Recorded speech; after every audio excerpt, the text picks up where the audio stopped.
Hello, everyone, and peace of the Lord to all of you, and peace about your friends. Let us have some good time together. I hope my voice coming good and clear.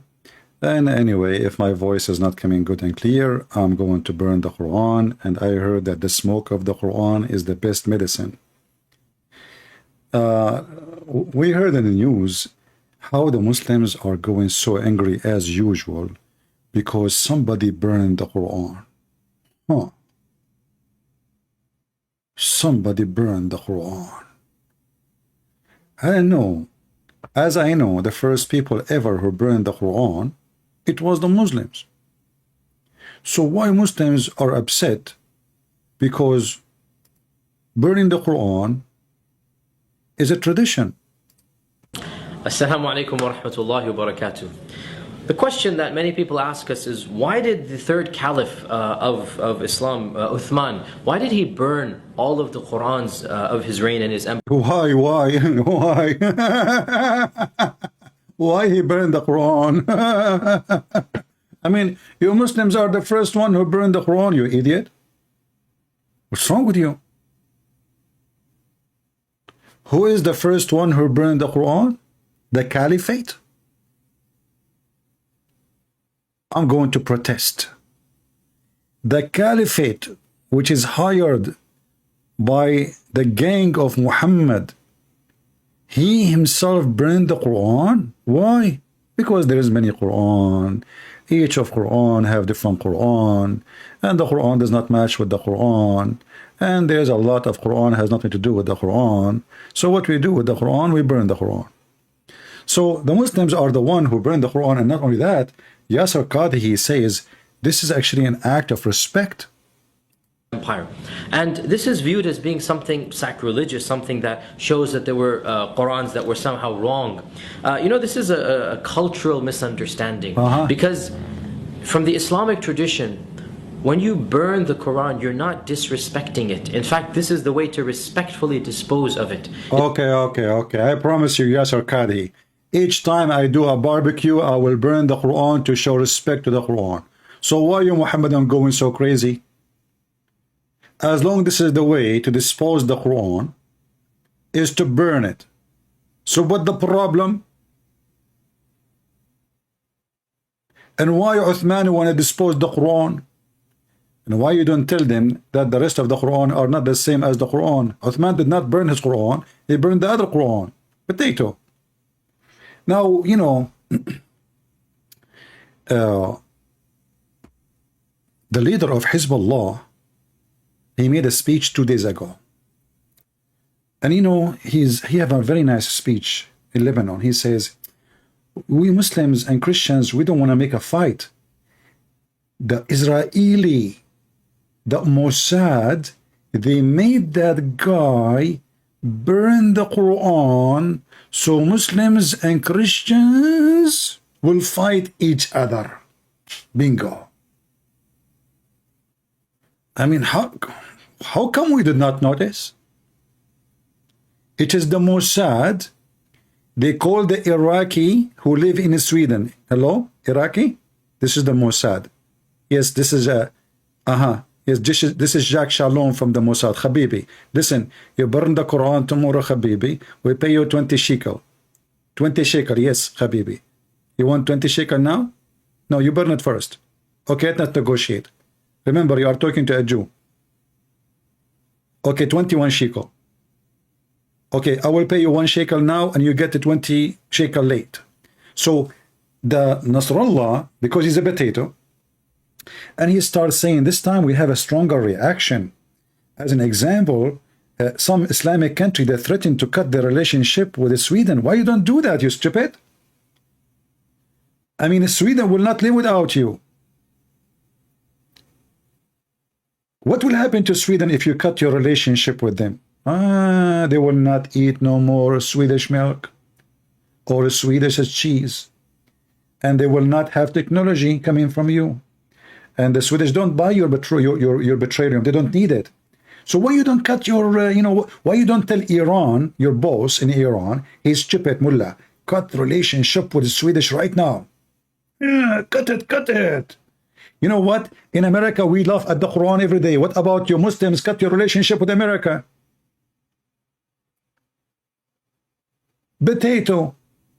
Don't you see what the Americans are doing? They are allowing me, not only, I don't burn the Quran, I burn Allah with the Quran. I burn Muhammad every day. I put a screwdriver in his anus every day. What you can do about it? What burn the Quran? In fact, I'm going to launch soon a goat experiment, and I will broadcast it soon. We will see when. About the goat eating the Quran. I mean, you will wish that we stay with burning the Quran. The goat eating the Quran. And not only that, I will start, maybe it's a good idea as long as you Muslims making violently, you know, because you are a savage people, you know, as usual. You don't know that everybody have the right. Okay, the Muslim now, they decide to burn the Torah and the Bible, supposedly, both of them, I don't know, the Torah alone, in the front of the Israeli embassy, I think, tomorrow. We will not get upset. We'll burn it. Look, listen. If you burn it, you will burn Muhammad. I thought that Ahmad did that. He found Muhammad in the New Testament and in the Old Testament. So you Muslims, you are going to burn Muhammad.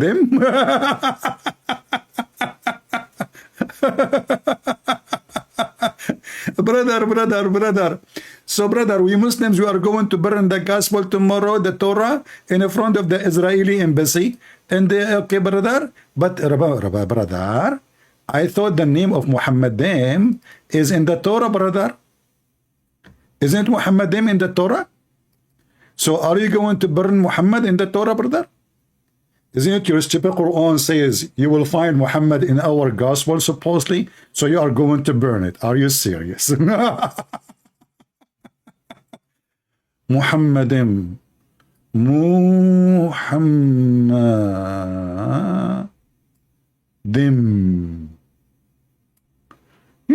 You look so cute. No. Subhanallah, perfect. And you know, mashallah, you are going to go to heaven because now you protect the Quran.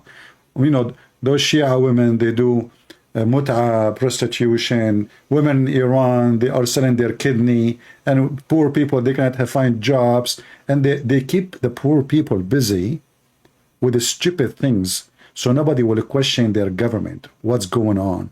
Why we have no jobs? Why every branch of government is corrupt? Why the whole country is down? Why everything wrong?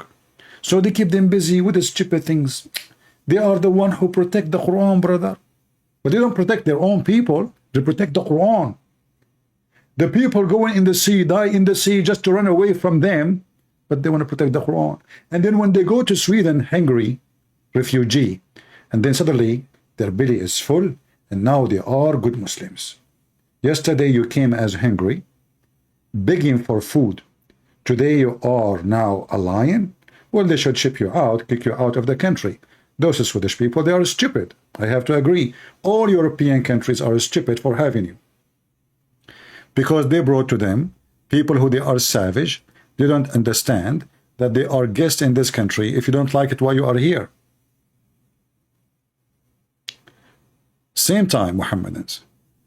When you say you are going to burn the Bible, I will never be upset if you burn it. Why? Because I know that my God exists, and he allow, the Bible says, that the sun will rise over the evil and the good, which mean the bad and the good, they will get the benefit of the sun. And then there is one day, it's called Judgment Day. But look what happened with your stupid Quran. In the stupid Quran, Allah, he promised that Allah will protect the Quran. How come Allah is unable to protect the Quran? Where is the protection of Allah? I remember Mimi Hijab, he made a video of the guy who burned the Quran 5 months ago, and he said, the brother and sister, subhanallah, he died.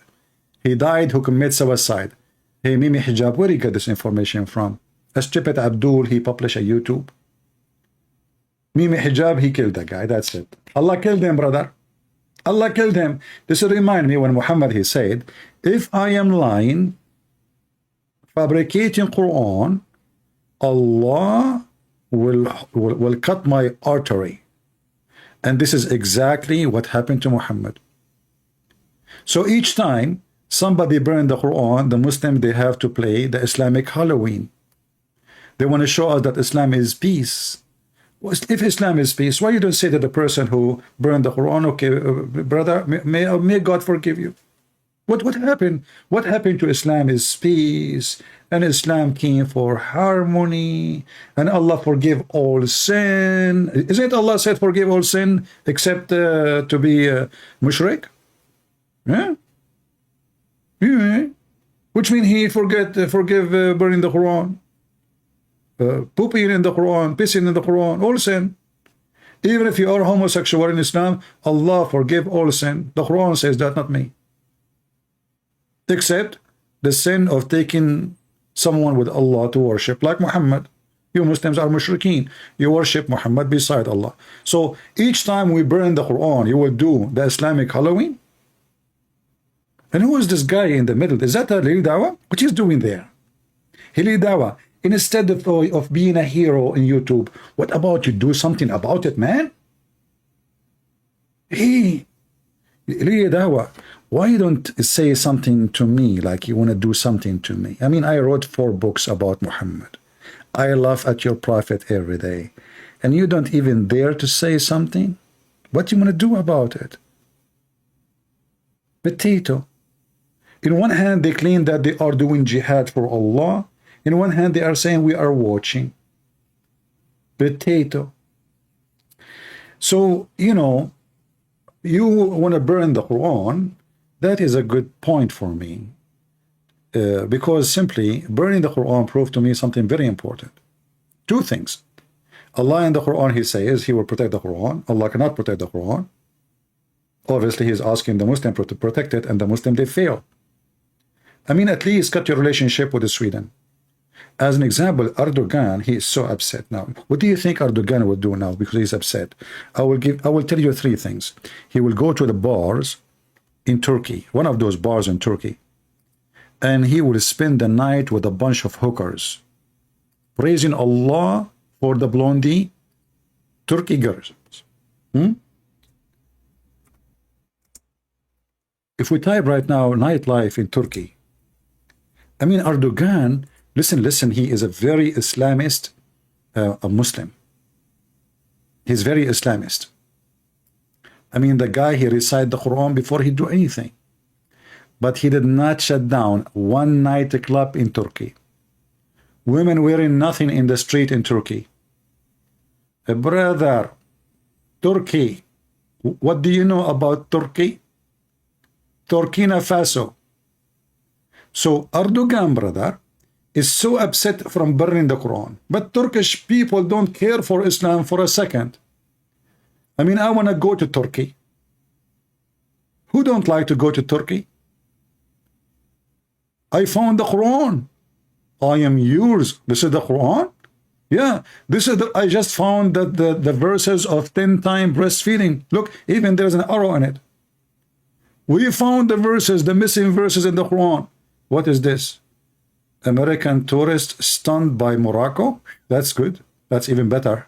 I want to go to Morocco too. I'm getting dizzy now. Yeah, I want to go everywhere. Yeah. So Erdogan, brother, is so upset. Subhanallah, subhanallah. People, do you see those breasts? Allah, he made them. Allah, he made those breasts.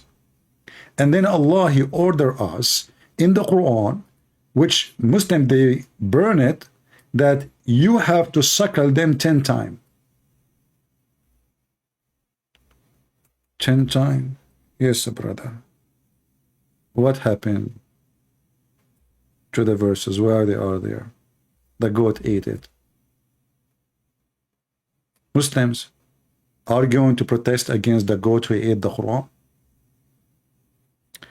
Just wait until I do the goat experiment as a return for all your action and your evil doing and your violence. You know, I don't care if you burn the Bible. If you go burn it, God will burn you. I do not need to defend the Bible. Don't this book have God? Okay. If you believe that your God is the one, the book belonged to him, why you need to defend it? I will tell you. Because you know that your God is fake. And all of you are a bunch of hypocrites. And you go in the street to show that you are religious. But in reality, none of you is religious. You go to Europe, you will find what is the percentage of people who they are Muslims in jail? The highest. Why? What is exactly why you are in jail? Why the highest number of the population? I mean, you are a small minority in Europe. Still, the biggest numbers of people in jail are Muslims. Why? Because you are decent. You don't do robbery. You don't do child molestation. You don't break the house, break in. You don't steal. You don't snatch bags and purses. You don't snatch wallets. And man, decent people, decent. But now the goat, she ate the Quran. And inside the Quran, there's 10 times breastfeeding for adult. And now maybe this is the reason the Quran is not worth, you know, to keep it. You burn it. Because this is the only beautiful verse in the Quran. 10 times breastfeeding for adult until the person is satisfied. Same time, I want people who download this video to cut this part. Post it alone. When I say cut it, doesn't mean delete it. Don't delete what I say. Don't do like Muhammad Hijab. He made an interview with the Yasser Kadhi and he asked him about the Quran. He told him that there's holes in the narrative, and then Muhammad Hijab, he deleted the video.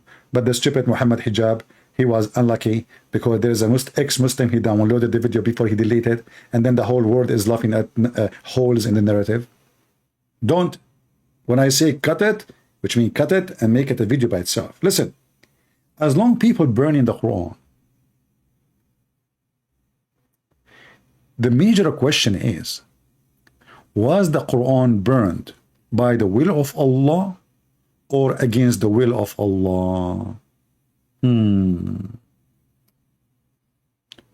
is a Muslim would like to call me immediately and answer such a question which is proving Islam to be false? According to the Muhammadan, everything happened by the will of Allah, and it is a destiny. It is what? It's a destiny. So if somebody burned the Quran,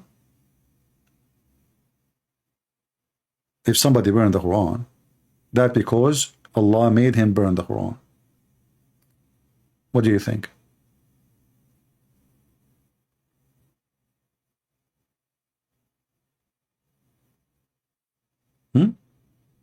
Isn't it, this is a proof that Islam is stupid? So those Muhammadan believe that everything happening in this earth is done by the will of Allah. Everything. Even sin, it is by the will of Allah. So the stupid religion of the Muhammadan is beyond stupidity. Why Allah is making those people burning the Quran? Because according to your religion, they are not burning the Quran. It's Allah who made them burn the Quran.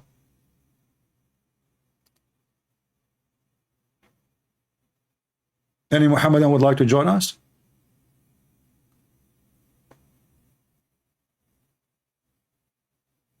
Let us see this Muhammadan here. He texted me from yesterday.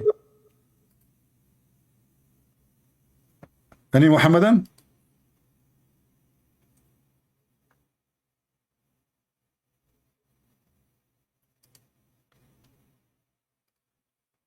Well, he is not online. Let us look for someone else.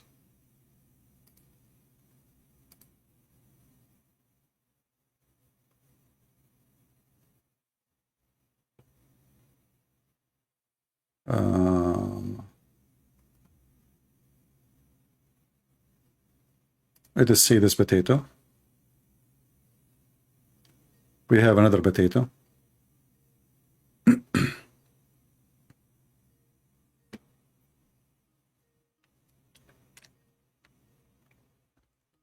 Let us hope he will answer.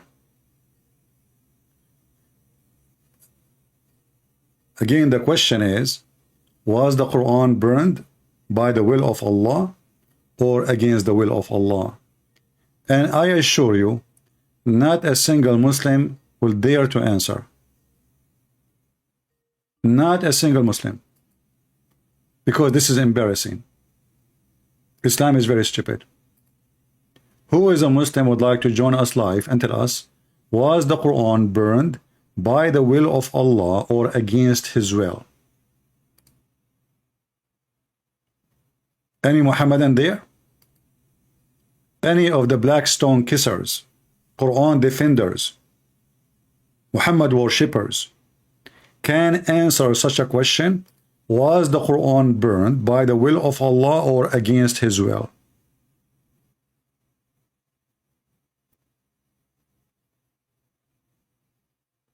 They will never be able to answer it.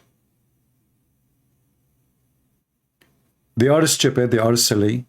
This is a donkey cult. This is not even good for donkeys. The Muslim believe that anything human beings do is a destiny. Is what? Is a destiny. Anything. Good act, bad act, whatever act, it's a destiny. So when somebody burned the Quran, it's a destiny. Then the question is, what kind of a stupid God he is making somebody burning the Quran, and then the Muslims, he made the Muslim get angry, because remember, the Muslim don't have reaction. Allah made them get angry. Everything is destiny. When you burn the Quran, Allah made you do so. Like now, you know, if I do the experiment of the goat, you know, I will do like series number 1, number 2, because I'm planning to interview many goats, you know. I will, like, you know, they paid me, those goats, to be honest with you. They want to become famous. You know, they want to become celebrity. But imagine how many people they will post the videos in YouTube and Google goat eating. Christian Prince, he posts the goat eating the Quran, and the, you know, and the Muslim, they will say to you that this is not a true Quran. You know, ha ha ha ha. This is a dictionary. Like, you know, remember what happened when David Wood, you know, he wanted to prove that the cat, she walked in the Quran, and obviously he was lying, because this is not true. Cats, they are Muslims, and they will never ever walk in the Quran, and they will never, I mean, those are Muslim cats. Are you kidding me? All cats converted to Islam in the time of the Prophet.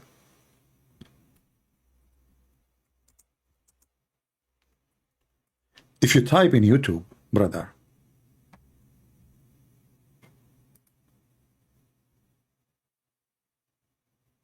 did my cat walk over the Quran? Quote over Quran. Look, many people, they did the experiment, and the Muslim, they brought to themselves. I mean, you are the one who is making people burning the Quran, by the way, by your stupidity. If nobody care and nobody get angry, nobody will burn the Quran. You are monkey. You are stupid. But look, so Papa, listen, brother. A Muslim, he made a video that the cat is not walking over the Quran, and the video was like watched by millions. You know, the cat will not walk over the Quran. Cats, they knew their creators. Look at the video, brother. Look at the name. The cats, they knew their creator. So the cat, they knew their creator. The goat don't. That's deep. Look at the title of the video. Look. Cats know their creator. What do you want more? What do you want more?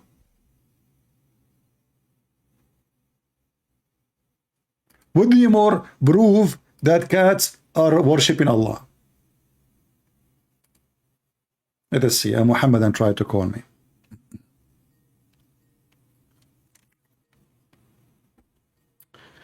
I hope he will answer. The cat, brother, cat don't walk over the Quran. Cat don't walk over the Quran.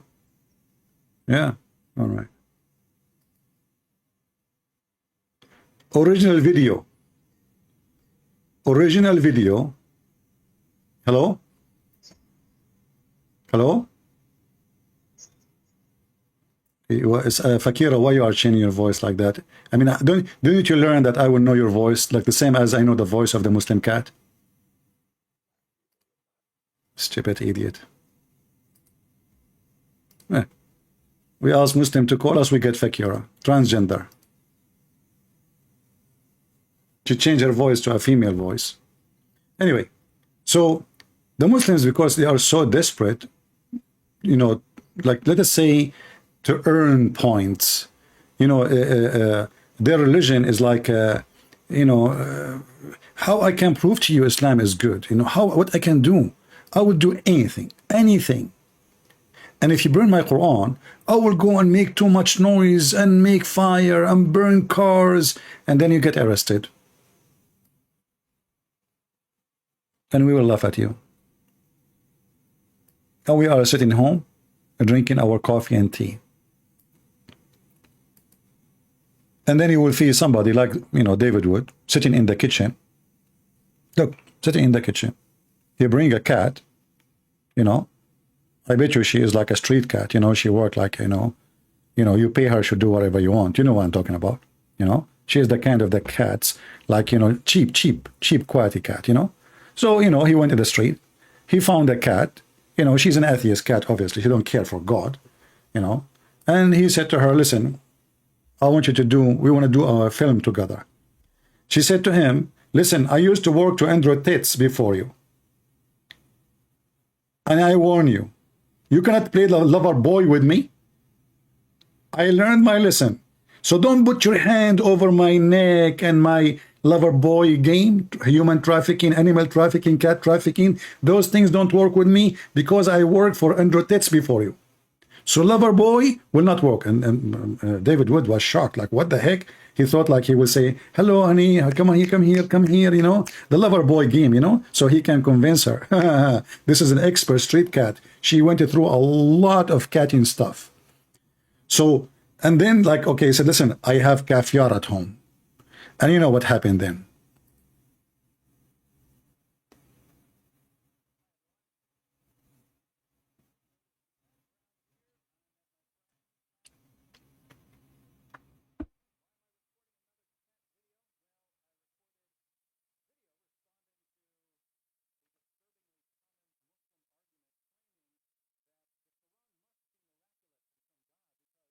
A cat will not walk on it. So I tested that over and over again, and it took me on average about half a second to 2 seconds to get a cat to walk on the Quran each time. The sound is coming, don't worry. You're kidding. Oh my goodness. Look at those Qurans. But there are people who want to defend this absurd claim. So they replied in hundreds of comments that the texts I was using weren't Qurans.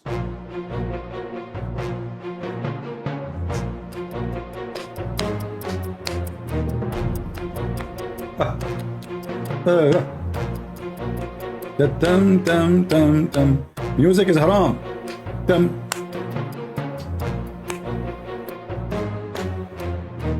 Look at the comment. Look. This is not Quran. This is not Quran, you idiot. This is the translation Quran. What got you busted?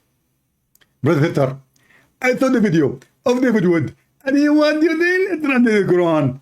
And bad news for you. This is the translated Quran. And this is the Quran. Hey, Zakanak, why are you talking like this? Are you drunk? Did you take like some vodka or something? Get in breath. I don't drink alcohol. So what you drunk? Be honest with me. Breathe in breath. I took a lot of doses of camel urine. And this is why he thinks this. So this is not the Quran? What do you mean? So if we translate the Quran, is not the Quran? No, this is Quran, Arabic. Focus, Uni, Zakura, Nayuka. Listen, focus.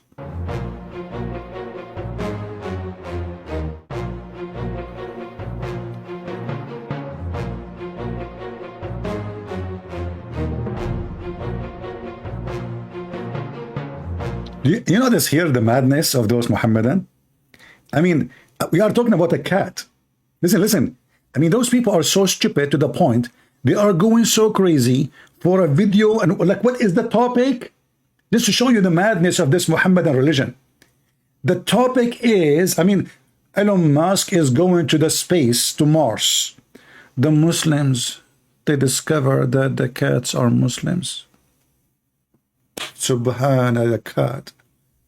Meow, meow. Brother, what the cat is saying? Shahada. Oh, really? So those, like, in Tom and Jerry, this is why, like, Tom is chasing Jerry, like, the Muslim cat is chasing the rat, the mice. Exactly, brother. Jihad. So now we are trying to prove that Islam is a religion because the cat, she knew what is haram. So how come the cat, she knew what is haram, but you Muslims do not know what haram? How come we go in the bus, we see Muslims staring at women asses everywhere and touching their ass of women? How come, like, if we go in Egypt, you will lose your wallet in 2 seconds? How come if we go in Morocco, they give you a card in the street for prostitution? How come in Turkey, there is girls wearing no clothing and right away they scam you and they take you to drink coffee with them, and there they make you pay the hell of money because of the scam? I mean, so, but the cat, she knew what is haram, what is not. But you Muslim do not know what is haram? Are you saying to me that cats are more religious than you, brother? Now, the movie of the cat was so hilarious and beautiful. I don't know the name of the actors, but I like to watch it from time to time. And I have right here the text I was using. Here we have a variety of Qurans, which they say weren't Qurans, they were dictionaries. So I heard dictionaries, they were phone books, they were random Arabic books, but they weren't Qurans. Oddly enough, those same people would complain that I set the Qurans on the floor. Odd complaint if they're not really Qurans. But let's go ahead and flip through some of these books to see what they actually are. Notice that it says the Quran. That's odd, considering it's just a dictionary. You can zoom in on this and see it in the original video. Arabic text with corresponding English meanings. And what you have here is, you have the English translation over here, and you have the Arabic. This is the full Arabic text of the Quran. You have the entire Quran from Surah 1 all the way to Surah 114, the entire Arabic text of the Quran. Here we also have the Quran. We have the full Arabic text and English translation, some notes and so on. So, Arabic text of the Quran, Arabic text of the Quran, Arabic text of the Quran. This is the full Arabic text of the Quran. Really? Here we have the Noble Quran. Odd title for a book that's simply a dictionary. Once again, we have the English text and we have the Arabic text. Yeah. The full Arabic text of the Quran. And yet, for some reason, it's not a Quran, even though it contains the full Arabic text of the Quran. It's not the Quran, come on. Full Arabic text of the Quran. Lots of English translation, lots of notes, you have introductions, but you also have the full Arabic text of the Quran. And yet we're told that this isn't the Quran. So basically you have two different kinds of claims. You have one, people saying that these are just dictionaries or some other random texts. I hope you see at least that these are Qurans here. But then we have another claim, which is that if any translation is added, it's no longer the Quran. Ooh. So if you have the full Arabic text of the Quran and you add a word of... Freeze. Guys, I just freeze the guy. I got him busted. Notice what he said. We have to freeze him, He said, and he admitted that this is not only the Quran alone, it's a cocktail. So how we know now the cat is maybe stepping in the cocktail, not on the Arabic Quran? We got them bust. I mean, you see how easy to get bust those kuffar? You need always just freeze them, Freeze them in the freezer. Like, stop. Got you, So the cat, she was doing what? She was walking between the words. Like the Quran have Arabic and English. So the Quran is what? Arabic and English. The cat, she is not a stupid. She knew what is Arabic and what is English. She was stepping on the English. What got you busted? So now, this was a freezing point number 1. Let us see freezing point number 2. Shall we? of translation. Suddenly you have just destroyed the Quran. It's no longer the Quran. Now, why is that odd? Well, the word Quran means recitation. right? It's something to be recited. You write it down in the text because that's the text that is to be recited. So if you have the text in Arabic that's to be recited, then you've got the Quran. But according to our friends out there, it's not the Quran if it has an English translation beside it. So notice, if you were to say that you have the entire Arabic text of the Quran memorized, if you went to classes and memorized the entire text of the Quran, if you know the translation for any one of those verses, you don't have the Quran memorized because you've also got another language in your mind. See how silly this is? But I aim to please, my friends, and so we're going to put this to yet another test. Our friends say that these Qurans are not real Qurans because they're not just in Arabic. If they were only in Arabic, then we could actually have ourselves a little test. Well, we're going to go ahead and have a little test here. I have a can of cat food. Remember, that was the original claim. The original claim is that a cat will not walk on a Quran, step on a Quran for food. We're going to test it. Will a cat step on the Quran to get to some food? Let's test it with some Arabic text. So we have here a variety of Arabic Qurans. And we have some delicious cat food. This cat is already stepping on. You want that? Hey, look, where's that cat stepping? Where's the cat stepping? What is that? Stop. Where that cat is stop? I mean, what's wrong with you? Freeze it. Just to freeze him. The cat, she stopped between the line. She is not stepping on the Quran. Do you think people are blind? The cat, my friend, she have nails. So what is stepping is the nails, and the nails are getting between the words, between the letters. It's not even there. She is not stepping in the Quran. You think you can fool people with those things? You think Muslims are naive? I mean, those people, they don't believe in anything except it's serious. Something proven scientifically to be true, like God will give you endless penis. This is proven to be scientifically true. Actually, Elon Musk, he proved it. When he was sending one of his ship, they found the penis. They could not recognize or identify it belonged to who, but they said it keep going. It keep going. And have no serial number, and no end, and no beginning. Sound like Allah. So all those tricks will not work. Those tricks will not work. You cannot, and you know, by the way, Muslims, are you going to protest the cat walking in the Quran? What if the cat piss in the Quran? Now, what you will do, you protest too? Are you going to threat to kill the cats? Is this cat is wanted by you, Muslims? Do you want her name and where she live? Do you want what she eat? Do you want her Facebook page? Do you want her family profile? So you can threaten her families and her baby cats, and you know, and the meow, he sleep with her. You know, she had many boyfriends, by the way. She is very loser. I mean, she's all over the place. Every day she have a new boyfriend. I mean, I don't know what's wrong with her. You know, honestly, sound like Muhammad. 13 boyfriend. I mean, girlfriend, supposedly. So, by the way, was Muhammad a cat? Sound like one. I mean, the guy, every day he have something new. Sometime boys, sometime girls, sometime men, sometime Usama, sometime Salman al-Farisi, sometime Jibreel look like Dahya al-Kalbi, sometime man kissing him down his belly, sometime he is with the children. I mean, this guy is all over the place. But listen, respect the Quran. And the cat, here she is showing respect. That. Very disturbed at how quickly that cat stepped It's on not, the Quran. this is not Quran. And is currently stepping on multiple Qurans. What's wrong with this cat? What's this book? Not Quran. You tell me what this book is. This is not Quran.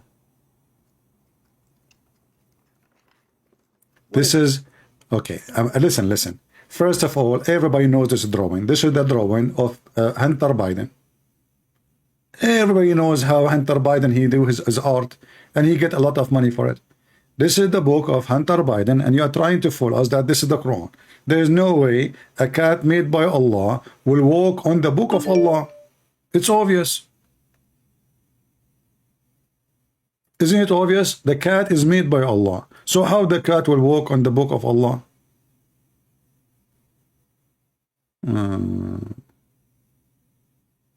Somebody saying to me, did you see the email about Sam Shamoun about the predestination? Why you don't call me and tell me about predestination? Here we go. Let us call this guy. Abdul is texting me. Let us see if he will answer. Hello? Fakir again, maybe. Hello? Yeah. How are you doing, my friend? You are a Muslim? Yes, sir. Yes, I am. How are you doing? I'm actually from Australia, and hoping that you are doing quite well. It's quite early in the morning for me as well here. All right. So you said to me that Sam Shamoun, he said something about the predestiny? Correct? Yeah, what he said. Can you tell me what he said? He said that predestination and free will is actually one of the topics in Christianity as well that hasn't been confirmed.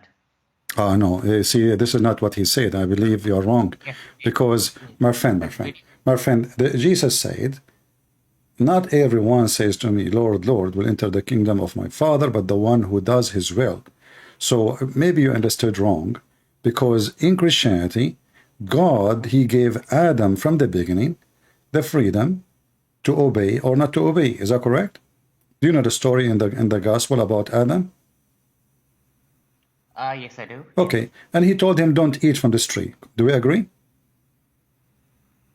You're talking about the gospel, right? Yeah. In Christianity. Now we're talking about Christianity. Yeah. And Okay. and I think in the Quran is the same. Is it correct? Okay. So I know Yeah. you have some. Okay. But now the question is, I have a serious question for you. That Go ahead. when those people, they are burning the Quran, is it by the will of Allah or against Allah's will? No. You keep referring back to the Islamic principles. I'm actually asking about the video that Sam Shamoun posted because you keep My friend, you are talking to Christian Prince. You want to talk to Sam Shamoun, go call him. So you are talking to me, and you are a Muslim. I am a Christian. You have a question for me about Christianity, I will answer you. You don't keep going to Sam Shamoun. You can call him in his channel. He go live almost every day. So I'm asking you now, when somebody burned the Quran, my friend, Just one second. when somebody burned the Quran, is he burning the Quran against Allah's will or by Allah's will? You're talking about one person. No, I'm talking about the action. Doesn't matter who was doing it. Okay, so in Florida, there was a pastor that wants to burn the Quran. So what's your comment about that then? My question is, when somebody burned the Quran, is that against Allah's will or by Allah's will? When you think burn the Quran, somebody can burn the Bible, can burn the Nazis actually burned all of Einstein's books as well. So I'm just not sure what your point is. My point is, in Islam, everything is based on destiny. So, as long as you believe in destiny... And that's my point. Sam Shamoun said that it's not confirmed in Christianity at all. No, this is not what Sam Shamoun is saying. And actually, he's trying to call me, but I don't want him to join because he will run away if you join. Later, he can call me. Don't call me now, right, Sam? Listen, my friend, it's not up to you to tell me what Sam Shamoun said. I know what Sam Shamoun he say. We know, we have the same belief. He's not coming from the Hindu cult. So we know what Christianity teach. Christianity, all of it is based. If you obey God, you go to heaven. If you disobey God, you go to hell. So if it's destiny, then nobody disobey God because it was destiny to disobey God. Very simple. So why we go to hell or to heaven? Because simply the one who obey willingly is someone deserved to be in heaven. The one who don't obey, he made a choice and he decided not to go to heaven. That's the whole idea. But in Islam, this is your religion, we have tons of verses and confirmation from your prophet that everything you do is a destiny. Actually, you as a Muslim, you have to believe in al-Qadar. Do you know what al-Qadar is? Qadar is predestination. Or, exactly. Right? So now the question is, when somebody burning the Quran based on Islamic cult, Allah, he made him burn the Quran. So why he is a bad person if Allah is the one who made him burn the Quran? It's not okay. Okay, for example, okay, so we respect our Quran really quite strongly. So we don't throw it away in the garbage or anything like that. So Okay, if there's a I don't know. I don't know about that. I saw the Quran in the sewage. Here we go. Do you see it? This is in Islamic countries. People, they throw the Quran in the sewage each year. When the Muslim, they clean their sewage, this is what they find in the sewage. Do you see it? Those are not Christian countries. We don't have Quran everywhere in the street. I mean, Muslims in America, they are not even 2%, less even 1%. And even the 1%, they are, most of them, they are like those racist group, Faraqun.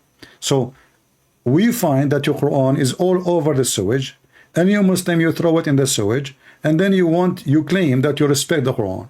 But look, this is not even my question. If somebody, according to Islam, he throw the Quran, burn the Quran, respect the Quran, or disrespect the Quran, it's a destiny. It's not a choice. So what kind of religion this religion is? Why does God want to punish you for something he forced you to do? He doesn't force us to do anything. But okay, let me repeat again. Is it a destiny to do things, or it's not a destiny? As an example, when a Muslim he fornicate, is it his choice to fornicate? I watch your videos quite a lot, and I really do understand where you're coming from. Okay. But I kind of actually just I'm very like a bit of a student of on knowledge, and I just want to understand a lot of things as well. So I fully understand where you're coming from. I'm saying that about predestination and free will. And then al-Qadr and about predestination, and Allah dictated that all of our actions has been pre-planned by Allah. Exactly. So if I burn the Quran, Allah is the one who made me burn the Quran. Why Allah want to do that? Yes, but the thing is, it's the same discussion in Christianity as well. No, this is not. This is false. Are you saying to me that when the Jews, they crucified Jesus because God, he forced them to crucify Jesus? So why Jesus says, forgive them, Father? They don't know what they are doing. If they are forced, there's no need to forgive them. You forgive somebody because he did something wrong against you, and it is, he's not forced. If somebody forced you to kill me, you are not the one who killed me.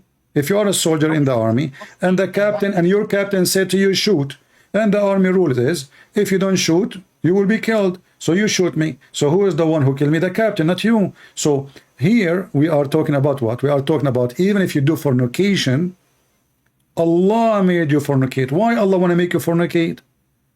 If you do kill, Allah made you kill. Why Allah want to make you kill? It doesn't make us to do it, though. No, here we go. Your prophet says, as long as you say you watch my videos always, verily Allah has fixed the very portion of adultery which a man will indulge in, which of necessity must commit. It's a must. And he count adultery of the eyes, etc. So it's not you who choose to commit adultery. You have a portion which is written by the book of Allah, and you must do it. When Adam committed sin in Islam, did Adam choose to commit sin, or Allah forced him to commit sin? Okay, so this is my point of view. I may be maybe not really into all of the hadiths and kind of like what the scholars have actually said. But okay, this is my understanding about this. Okay, so yes. Predestination is obviously there's always going to be a debate between predestination and free will. So predestination, obviously, Allah has actually have already written it in maybe he knows what he's going to do, but he's given you a little bit of a choice of okay. So if something that you decide to do something different, it changes. You cannot. So, no, you cannot. No, you cannot. You see, well, the second you believe in a predestiny, you cannot change destiny. That's it. Destiny is destiny. So, yes, do you believe in Christianity? Is predestination actually one of the points? We don't have a predestiny. We have in the Bible verses about predestiny, but this is not about you are like you are God decide what you do. As an example, God he says, "I chosen you before you chose me," which means His knowledge is overcome our knowledge. He knew who is the good of us. In the same time, even when God, hold on, one God wants listen, let me finish. But I will give you an example. When the Messiah he chosen his disciple, he chosen 12 disciples. Correct? I think you know the story, right? Yes, he And chosen 12, and then one of them he betrayed Jesus. Correct? Jesus actually know that Judas is gonna Okay, betray. so now we have Judah willingly he betrayed Jesus. It's not No, but Jesus. Jesus knew that. No, Jesus knew. Jesus knew because he's God. Not like your God. He do not know. Okay. You Yeah, so know, he knew. So he knew. But so is that my predestination? friend Jesus he knew because he is God, and this is why his knowledge. But this is not a destiny. He made the guy do that. Otherwise, Judas is a good guy then. Because simply, He made the guy do that. if Jesus God said that if God forced him to do it, then Judah did not commit any sin. Listen, then Judah did not commit any sin because the logic of sin is you doing something not being forced to do. If I been forced, let us say, eating food in Ramadan is a sin for Muslims. They claim. And if somebody force you, he is strong, he is stronger than you, he put his hands full of food to push it in your mouth. Is that sin? No, you did not do anything, correct? He forced you.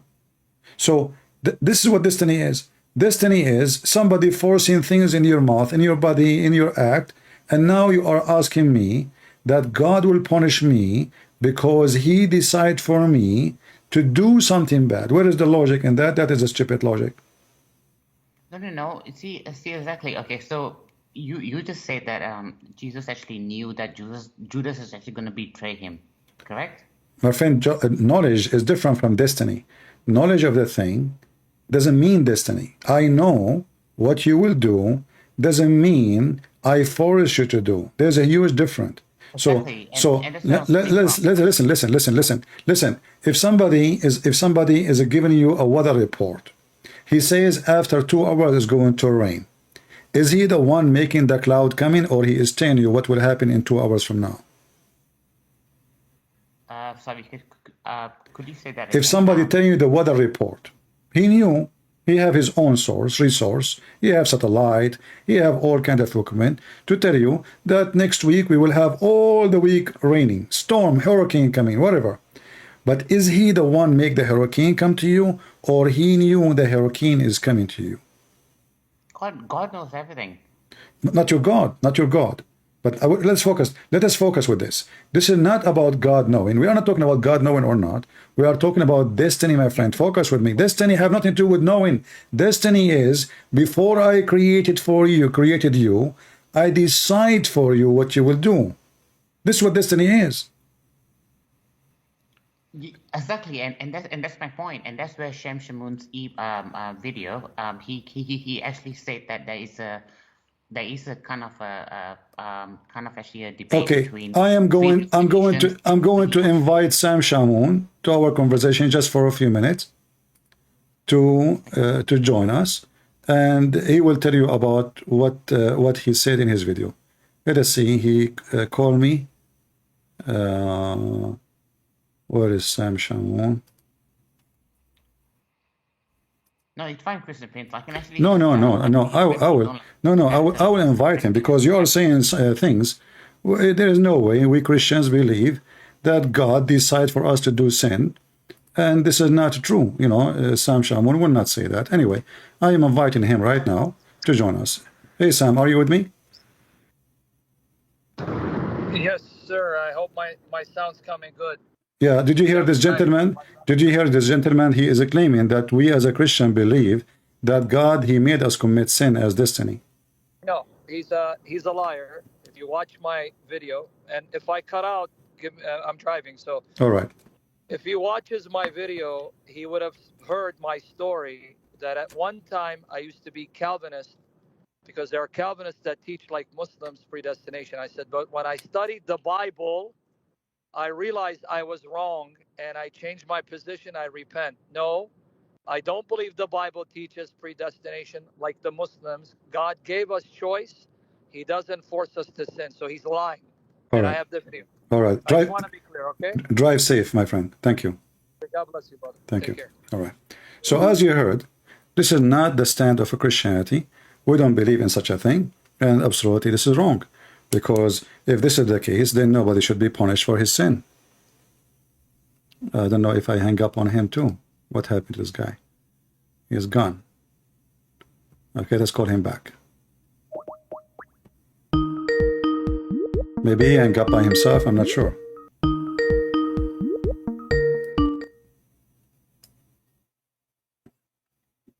All right, do you hear me? Yes, All right. I do. So now Sam Shamoun, he explained himself to you, and maybe you get him wrong. So I'm not going to accuse you of lying, as he said, but maybe you get him wrong.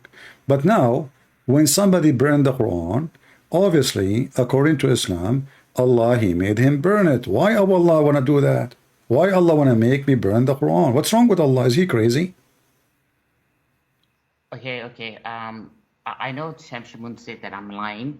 So maybe he has a point that maybe he's saying that I'm actually lying. But that's fine. That's his opinion. All good. But if I will just put on the chat message. I know you don't open links, but if you don't mind just having a look at this, and maybe if you could just Focus with me. He answer you. You want to be stubborn? No problem. My friend. Even if Sam Shamoun, he said that, and he said to you, when he used to believe in the Calvinist before, long time ago, and then Sam Shamoun, he used to be a bodyguard. So there's a huge difference in his life. One day, this guy, he used to be, as I understand, he used to be a bounce in like a club. You know, he's strong. This is what he do. So there is a big change happening in his life, my friend. All of us, we change our stand, we learn, we study, we educate ourselves. So he told you what he believed, and this is what he believed. We don't believe that God made us commit sin. Very simple. And he answer you. But you keep insisting, no problem. I'm asking you now. You're trying to avoid the problem with your God. My God don't teach such a thing because this is stupid. My God is not so stupid. So when my God, he told Adam to live in the garden, he told him what to do, what not to do. But he did not force him to do what not to do. And because Adam commits sin, he was kicked out. Now, in your religion, did your God Allah force Adam to do sin so he can kick him out? Or Adam, he chose to commit sin? Are you going to be referring to when Adam actually spoken to Moses, and then Moses came back to him and said, Give me the answer. Give me the answer. Yeah. No. Okay. That's in the hadith. I fully understand where you're coming from. Yeah. Adam said that Allah actually asked him to do it, right? Yeah. Is that where you're coming from? Yep. No, not ask him. No, he did not ask him. He forced him. No, he told him. He forced him. Yes. Yeah. Okay, with that. Okay, and so? So that's a little bit of a it happens with all religions, though. You see. I mean, I'm always starving to find a Muslim who is honest when he answer. We just answer about Christianity. We said no, that's not true. And then you said to us, this is happening with all religion. But if this is the case, then all religion is stupid. Because why God want to force you to commit sin, and then he want to punish you because he forced you? What is justice? You see, the form of justice is that I will be punished for what I deserve. If you force me to commit sin, then I don't deserve to be punished. But okay, so you believe that God actually has the knowledge that you know that he's going This is not about knowledge, my friend. Stop talking and going around the bushes. God have knowledge. We're not questioning that. What we're questioning is why he decide. We're not talking about he know what will happen tomorrow to you. This is not our conversation. Our topic is God in Islam decide for you what you will do today, tomorrow, next year, 10 years, until you die. He decide. So why you will be punished for something you did not choose? As you see, your prophet, he said that Allah, he decide the fate of Adam 40 years before his creation. Not 40 seconds, not 40 minutes, not 40 hours, not 40 days, 40 years.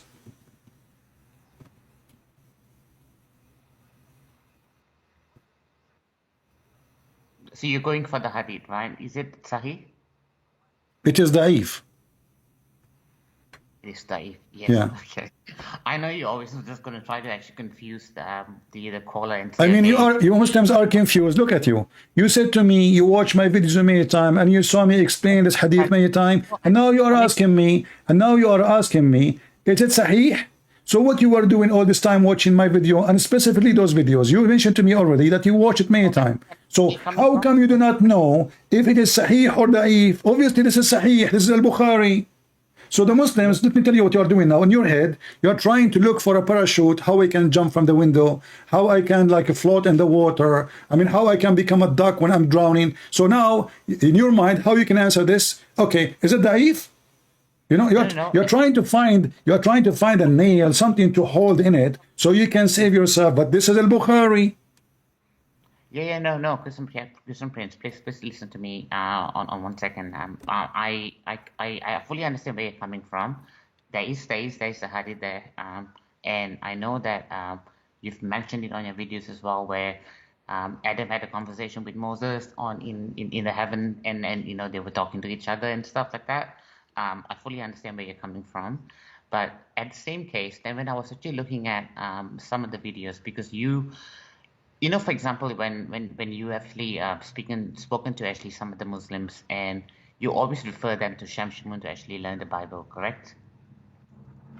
I don't, I say he is one of many, and yeah, I send them sometime, no problem. Sam Shamoun is a good guy, I believe, and he answer you about destiny, and you keep going back to Sam Shamoun. Look like you have an issue with this guy. You are talking to me. You are talking to me. You are talking to me. Listen, when you talk to Christian Prince, you tell a Christian Prince what he said, not what somebody else said. He joined us, he's driving, and he answered you already. And now you keep coming back. Why? I will tell you why. I will tell you why. You are trying to find a solution for the stupidity of the Quran. Because now the only solution for you is to say, someone, his name is etc., he is a Christian, is etc., he said etc. It doesn't matter who is he. If Sam Shamoun, he said to you that and he deny, he is wrong then. But he is not, because he told you when he was a Calvinist, he used to think this way, and when he studied the Bible, he found out that he was wrong. So the guy called us, explained to us, and then you keep going back. So listen. So if Sam Shamoun was wrong when he was a Calvinist, is your God Allah wrong? He may so and this is a little bit of something that's actually happening in my. I'm just thinking about what's meant to be truth and what's not truth, right? Okay. So when I looked at this particular video, this is after he. My friend, stop talking about the guy. Don't stop backstabbing. He answered you. Answer me. Stop talking about him. You wanna know about Christianity? I will answer you. Stop talking about him. I'm talking about your book. You go back to Sam Shamoun. What's wrong with Muslims? Talk about Islam, okay? So okay, what Sam Shamoun have to do with this? What's wrong with Muslim? I do not know. So why Allah, he made Adam commit sin? He wrote in his book, I will make him commit sin 40 years before I created him. Where is justice? And then he kicked him out from heaven. And then Adam, he died. Why? Because the wage of sin is death. So death was not really a reward. Human beings supposed to live forever in heaven. But now because Adam, he commits sin, Adam, his wife, his children, they will die. So who is the one who is the bad? Is it Adam or Allah?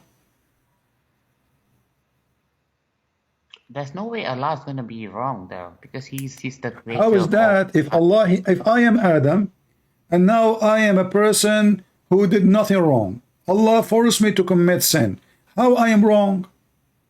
He's not forcing you though. See, that's the thing. My friend, what's wrong with you? It says in the front of you, do you blame me for an action which has written in my fate 40 years before my creation? So what Adam is saying, you cannot blame me for the action.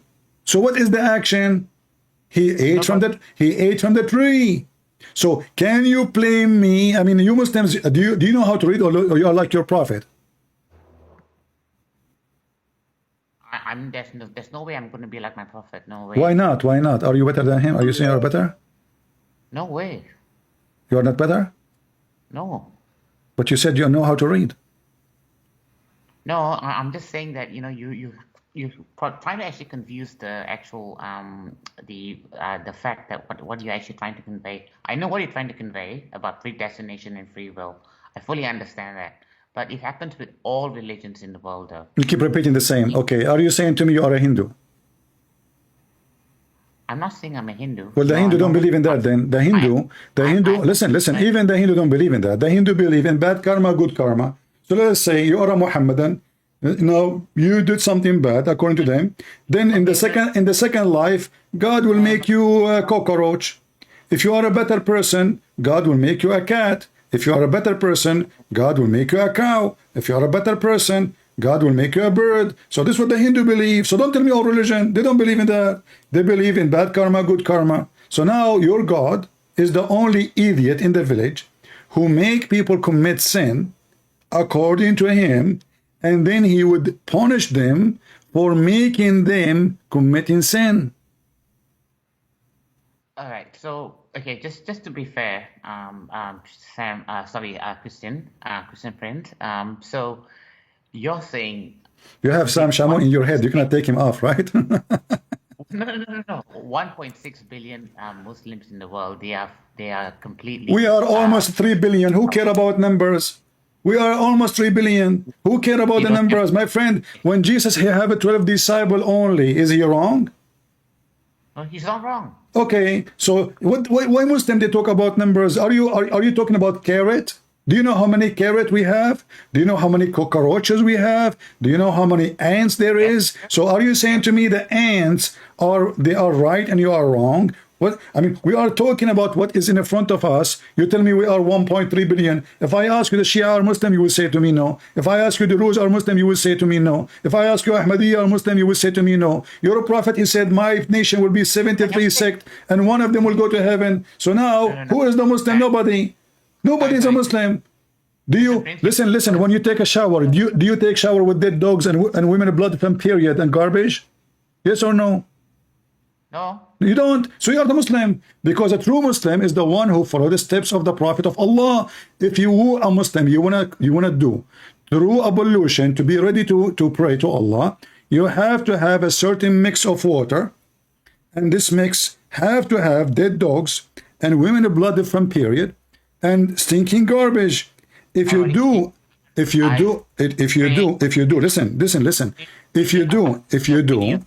If you do wash yourself in a clean water coming from the faucet made by the Chinese, supplied by the American, imported by Amazon, you are not ready to pray to Allah. You have to get a certain portion of water.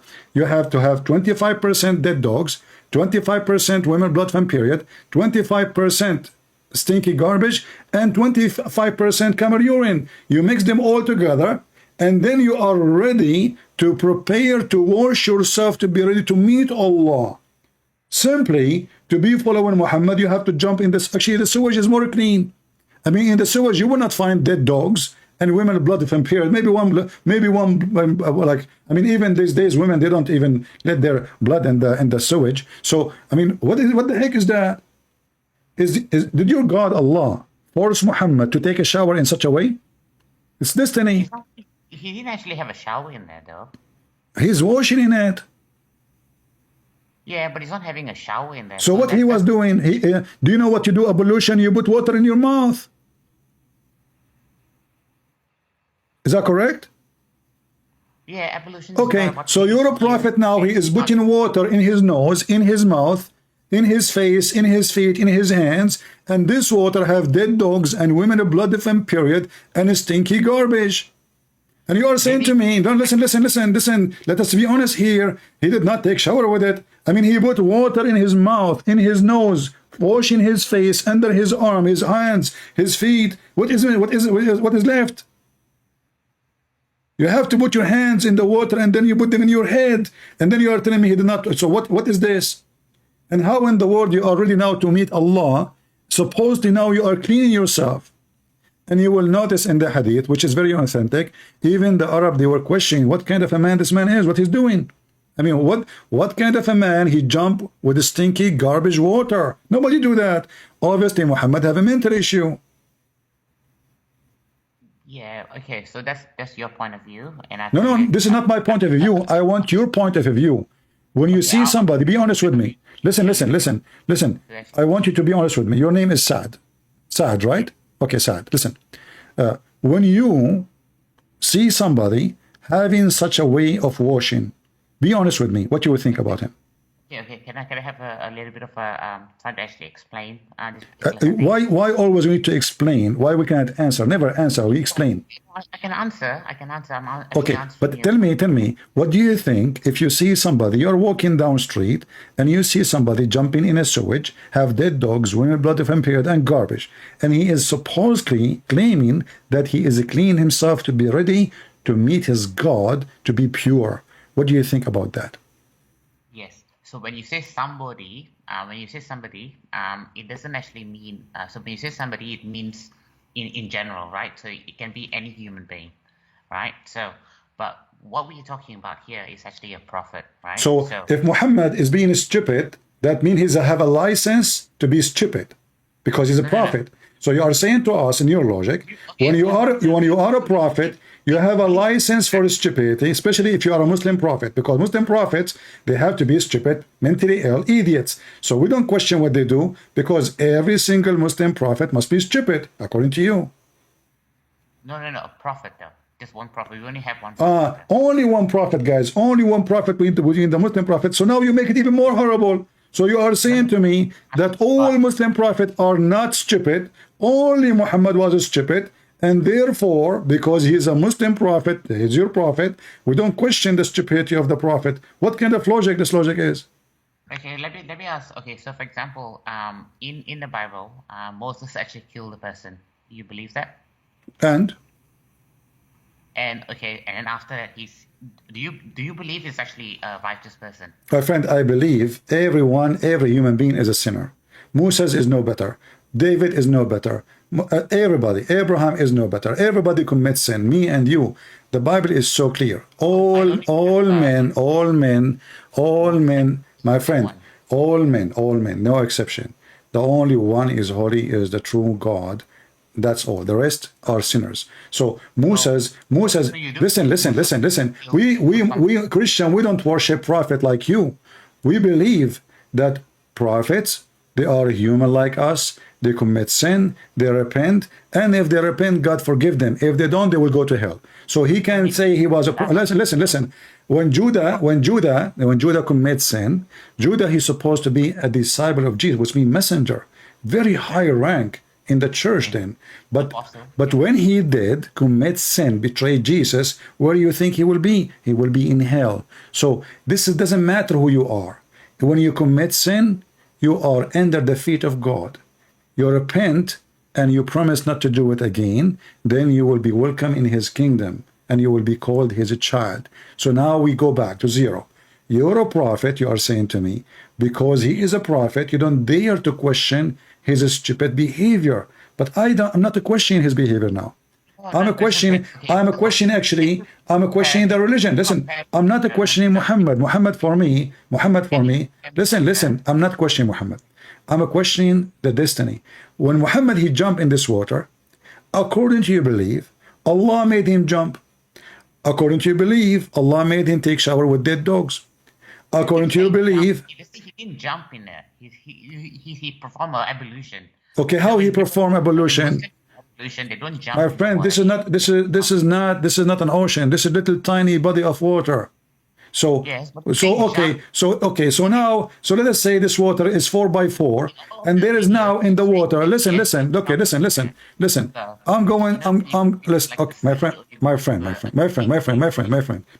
How big this water is? But he didn't actually do it though.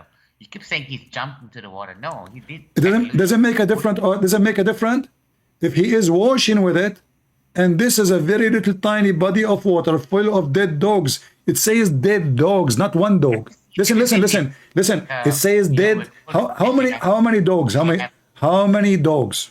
they have to actually kind of justify to what water is actually available, because you know that Mecca is actually part of Arabia, where maybe water is actually a bit scarce. Aren't you Muslim? You say that there is a spring, it's called the spring of Zamzam, and this is exists since Abraham until now. So people that drink water, obviously different water. This is why the people asking him what you are doing. Because my friend, there is a water which is clean. It's called Zamzam. He do not need to jump in this water. So firstly, no. You said Zamzam. Yes, thank you. Thank you for bringing it up. Is that a miracle that that spring actually happens in the middle of the desert? There is springs everywhere. I mean, this is my friend. Yeah, in the desert, Yathrib. Yathrib is a city. Listen. I mean, you Muslims are already ignorant. Yathrib. Listen. Yathrib is a city very well known of farming. And when your Prophet Muhammad, he went there because was a flourishing city of farming. So how they do farming if there's no water? But this is not Mecca. This is Yathrib. And then Muhammad occupied, he killed the Jews, he make it his city. What about Al-Taif? You do not know Saudi Arabia. Saudi Arabia, there's a huge part of it is desert. But there is something called Waha. Listen. There is something called Waha, and there is something called wells of water. And until now, even in the desert, you can dig and you can find water. So don't tell me this is a miracle. Everything in life is a miracle because God, he make things happen. So this is a miracle, yes. But now you are trying to change the topic from your prophet taking shower. Listen. Look how Muslims they live their delusional life. We talk about Muhammad taking shower with dead dogs. He tell me about what? Zamzam. You see, you keep saying shower and you keep saying he jumped into the pool. Yeah, this is how shower you do to ablution. This is the shower of ablution. Okay. For example, listen. Do you wipe your head over your head when you do ablution? No, but if there's no word shower or there's no jumping in the water or nothing like that. I'm asking you, can you tell me what do you do when you do ablution? Ablution is actually just taking the tap from your hand and then actually washing a little bit of your face and your ears and your head, and just washing your mouth. But there's no something about shower at all. It's not something you're going into in modern days, for example. Now, so now you are okay. So everybody heard you. You put from this water which have dead dogs and women blood of period and garbage. You put water over your face. This is number one, correct? Well, that's part of wudu. No, I mean this is a step of the wudu, correct? Ablution, there's a few things you have to do in part of wudu. Okay, I know, but from this water now, but you not shower, not jumping in the when you keep saying it in all your videos though. Okay, listen. I'm going to show everybody how you are trying to duct tape. How you are trying to listen. How you are trying to duct tape what your prophet did. I can show right now images of how Muslims they do wudu. Do you want me to show you? And then you will see how stupid what your prophet doing. Because simply when you say to me he put water like this in his ears, in his mouth, in his nose, in his side, in his forehead, in his hands, in his feet. So when you are washing your feet and your hands and your face and your ears and your nose and your mouth from such a water, and you are telling me this is not a shower. So is it like so now it's not a shower. So now we have stinky water inside your nose, inside your ears, inside your mouth, not only in your body. And you are saying to me that this is shower. Okay, I go to the shower, I don't put water in my mouth. Nobody put water in his mouth when he's taking a shower. Nobody put water in his nose when he's taking shower. You don't even put water in your ears when you're taking shower. That's not even healthy. So you're a prophet having this such a stinky water in his ears, in his nose, in his mouth. Why? Can I give you an example though? Give me an example. What example? Okay. So for example, when you remember World War II and World War I, right? What? The soldiers fighting, right? What? This is nothing to do with religion, World War I and World War II, right? So the soldiers are fighting. This is actually trying to get Nazis out of the way. And What the Nazi have to do with your prophet taking shower with their dogs? I'm trying to give you a bit of a knowledge. So what happens if you don't actually have? No, no, no. Don't tell me. Don't tell me. I don't care about those things. I was talking about religion. You know, my friend, in the time of war,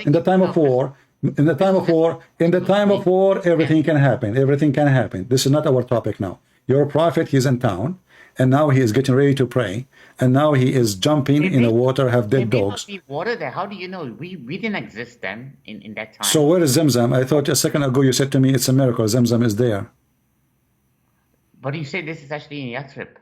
Zamzam in Mecca, you idiot. You see, you forced me to call you idiot.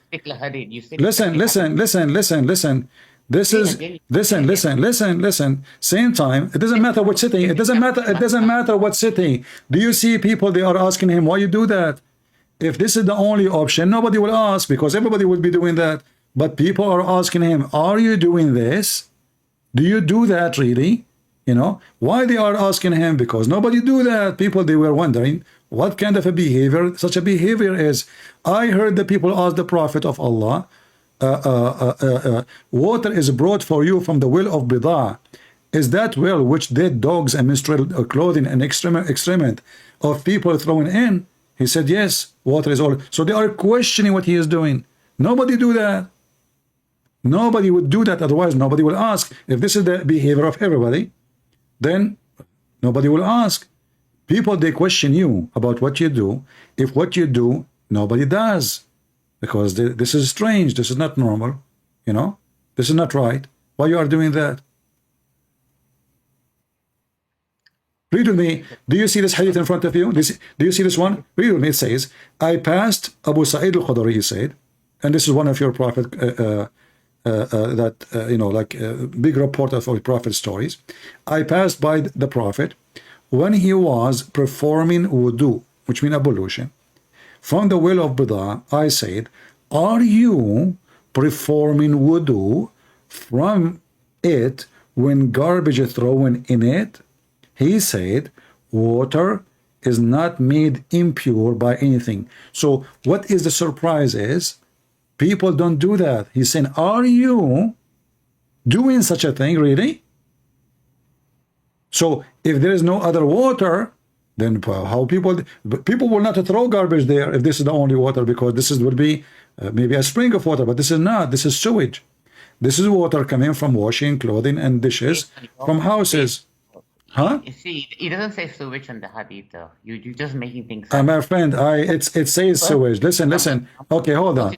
Listen. What we have in the sewage, if we open the sewage, listen. What we have in the sewage. No. I will definitely try to answer this, and I'll try to actually get a bit of an understanding and it's a small body of water. Is not even in the size of 6 arms. 6 arms. It is six arms. Listen. It is 6 arms. Listen, read with me. Here we go. It is 6 cubit. Breathe. And it's not even to the height. It's not even to the height of your body, to your private part. So this is a very small, tiny pool of water. Have many dead dogs and women of blood from period and stinky garbage. Even you Muslim, you translate it saying stinking garbage. Do you know what stinky mean? Of course I do. Okay, what stinky mean? Tell me. I don't think you do. Tell me what stinky mean. Look. No. Tell me what stinky. Tell me what stinky mean. No. I want to know what. I want to know what stinking means. Stinking. What stinking mean? Of course you do. You know what it No, I do not know, because Muslim, they have different definition for everything. When we say adultery, Muslim, they have legal adultery. When we say theft, Muslim, they have legal theft. When we say lying, Muslim, they have legal lying. So we might use the same dictionary or words, you know, but we don't share the same value for the words. So I'm asking you, what stinky mean? Okay, so did Paul kill anybody? Here we go. See, guys, did Paul kill anybody? I know you're going to be laughing. I know. The drunk nation of Muhammad. The drunk, too much camel urine, camel urine. Listen, I ask you what does stinking mean, and now suddenly, from the middle of nowhere, suddenly Paul is there. Suddenly Paul is there. I mean, what Paul have to do with the conversation now? Did Paul used to go in a stinky garbage like your prophet? Did Paul kill someone? So see, that's my point. Okay, your prophet killed how many people? No. He didn't physically kill it though. Your prophet did not kill physically. He killed them by his smell, maybe. Smell what? Well, your prophet smells so bad because you can kill in many ways. So look like your prophet never go to war before, according to you. He used to kill his enemy by taking off his socks. So listen. So you're a prophet. Now we knew how Muhammad did jihad. Muhammad never killed anybody. Listen, Muhammad never killed anybody. Muhammad, he used to kill people by his smell. Now we knew what happened. Muhammad, he take to the dogs, dead dogs, running blood from period, garbage, stinking garbage, put it on top of him. He go in war. People, they smell his smell from far distance. The first man who used chemical weapon to kill his enemies. Very simple. Muhammad, he stink. Thank you very much. So now you solve all the problems. Thank you for calling, my friend. Nice to meet you. I mean, look at this. What? Look what we are talking about. Hey, Sam Shamoun, Paul. I mean, they insert everybody in the conversation to avoid answering the embarrassment and the embarrassing religion. God forced people to burn the Quran, and Allah is angry because they burned the Quran. Those two stupid Abdul, they believe in destiny, predestiny. So if I burn the Quran right now, Allah forced me to burn the Quran. This is how stupid this garbage religion is. And the second you ask them a serious question, what they do? Tell me about Paul, okay? Tell me about the Trinity, three gods, you worship three gods, okay? You know which one is first, the first one, the second one, or the third one, huh? And how, by the way, when those three gods, they go to buy bread, which one he can eat the bread first, like the first one or the second one? And when they go like, those three gods, they want to enter a house, which one enter first? Like the father or the son, or, I mean, silly, very silly people. They love to change the topic the second you put them in the corner, and they don't know what to say. I mean, obviously, this prophet is mentally ill. There's no other solution. And his prophet did not kill people. Your prophet, he burned people alive. Your people, he cut women to pieces by 2 camels. Your books. Your prophet, he sent his men to kill a man over the age of 100. By what? By asking him for help. The guy who opened the door, he's a Jew. They follow him to his room, and they put a sword in his stomach. Backstabber religion. Assassin. He's a coward. This is your prophet. Let us see another Muslim.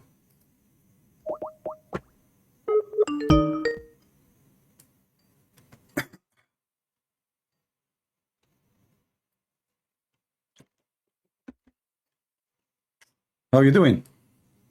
Good, how are you? Are you a Muslim? Yeah, I'm Muslim. Yeah. What does that mean? Yeah. So Are you a real Muslim or so Muslim? No, I'm a Muslim. Okay, what do you think about the predestiny? Why the Muslims are angry about burning the Quran if the Muslim believe in predestiny, which means Allah is the one who made people burn the Quran? Yeah, so Allah clearly says, look, this is the misunderstanding. See, I think you're a Protestant because you have no knowledge even according to your belief. Because if you I am Protestant. You are expert now. You are expert. You are expert in Christianity. How you know I'm Protestant? How you know I'm Protestant now? Because you reject predestination. I mean, this no knowledgeable Catholic will reject this. Oh, that's deep. That's if deep. you're man enough, you can show the Arabic in the Hadith. It says what? It says. It says what? It says What? written. It does not say fixed. It does not say fixed in the Arabic. It says written. What does written mean? When was it written? Do you know? What's written? Tell me. Go ahead. I'm learning. Do you know what it means when it was written? No, you tell me. I'm listening. And don't worry, I'll teach you because you need to be taught about your own theology. Okay, go ahead. So basically, look, foreknowledge does not mean that he forces you to do it. Allah says in the Quran clearly, He says what? He says that Allah did not wrong you, you wronged yourself. So this is one example that we have free choice to make. We don't believe in free will in the sense that our will can overcome God's will. You don't believe this either. If God willed for you to die tomorrow, can you will for yourself to die today? No, you can't. If God he wrote for me to die, I cannot change that, correct? If God wrote for you to die tomorrow, if he knew that you would die tomorrow, can you die today? No. Yeah, I can. You can? Yeah, I can. I can. I can. You're God. I can prove it. I can prove it. You're God. You're God. Listen. I'm talking about your God. Your God, he said to Muhammad, a few people will be waiting for you in the battle to fight you. When they went there, they found that there are too many. So your God is he do not know the future. I can change because if your God he knew the future. Yeah, show that in the verse. Okay. Show that in the verse. Okay, we will show, but we will show that in the verse. He knows. It didn't say that he doesn't know. What do you mean he knows? He knows what? What do you mean he knows? He knows what? It says that he knows. It doesn't say he doesn't know in the verse. Anyways, I know you're trying to divert. Hold on. No problem. Allah he knows what? I don't let Christians like you divert. Listen. Allah he knows. Allah he knows. Allah he knows what? Allah he knows. Allah he knows what? Your God regrets. Allah he knows. Here we go. Allah he knows what? I'm asking you, please. Allah he knows what? He's all knowing. Nothing. Okay, if Allah is all knowing, why he is saying women she have a sperm coming from her ribs? It doesn't say ribs. Are you sure? It doesn't say sperm. It doesn't say sperm as well. No, I mean it says back between the backbone and the ribs, but it doesn't say sperm. See, this is your lack of knowledge in the Arabic language. Okay, I want you, Mr. Lack of knowledge of Arabic language. I speak Arabic better than your God, and I will put the hadith in front of you in Arabic and in English, and you tell me. And listen. Okay, hold on. Okay. Listen. I will put the hadith for you. I will put you on the cross. I will put you. Don't. If you want to be rude, I can hang up on you. I mean, I'm trying to talk to you as an adult. So you want to talk as an adult? Go ahead. You want to talk like a kid? I hang up on you. You were disrespecting the last guest. Let's be honest now. He was respectful. Well, no, he's a person. He keep talking about things that have nothing to do with our topic, and you are doing the same. You are doing the same. I'm talking about your prophet taking shower with dead dogs. He's talking to me about did Paul kill somebody? What does this have to do with this? Okay, khalas. Yeah, I know he tried to divert. Okay, listen. Okay, so now, So now, let us see. Okay, so when your prophet said, if the man water came before the women water, the baby will look like the women or the man, like the men who come first. What does this have to do with predestination? I said we can talk about all. No, we are talking about the sperm. You forgot. You are the one who said to me, "Show me." You are the one who asked me to show you. You asked me to show you. You asked me to show you. Listen, you asked me to show you, and now because I showed you, now you want to change the topic. Isn't it you who said to me, show me where it says women have a sperm? Isn't it you who say it doesn't say sperm? I'll discuss this after we finish the previous topic. Listen. Okay, no. We will go. You mentioned this. You said, show me. I'm showing you. Do you bite your tongue? Let us finish it. Let's finish it. So your prophet says the one who comes first, the baby will look like him or her. So what the comes have to do with how the baby look like? Well, I told you we can talk about this. Stick to the topic. Why we cannot talk about it? We are here. We are here. It's okay. We are here. Tell me. Give me the answer. Give me the answer. You mentioned. You are the one who mentioned it. You are the one who said I'm lying. It doesn't say sperm, and now you don't want me. So why you made me go and look for it? Why you made me to go find it? I never said in the hadith, you liar. You said in the Quran verse. Oh, so you're a prophet. Are you saying to me, okay, so guys, listen carefully. He is saying, I am not lying about the hadith. The hadith, he's a prophet. He got it wrong. Listen, look what you just said. You're a prophet. No, you said to me, you said women don't have a sperm. You said to me, where it says women have a sperm. You said that. Solbi, not salbi. You don't know Arabic. As-solb, not as-salb. As-solb, whatever. Yeah, whatever. No, it's not whatever. Different word. And now, if you want, we can open the interpretation and we can read. Which interpretation would you like me to read? Okay, no problem. Look, tafsir had no bearing. So are you saying to me that tafsir is wrong too? So tafsir, so you Muslim tafsir, you Muslim scholars, they got it wrong and you got it right. Is that what you are No, saying? they're only as long as it doesn't reach the Prophet, it's only opinions. I'm showing you. I'm showing you your prophet now. In the front of you is your prophet. In front of you is what your prophet said, not what Ibn Kathir said, not what Al-Qurtubi said. Listen. You don't want to see what Ibn Kathir is saying? Right? Yes, just yes or no. You know Arabic, right? I'm learning from you. Go ahead, Mr. Salb. What does وَالنَّازِعَاتِ غَرْقًا mean? Yalla. I don't know.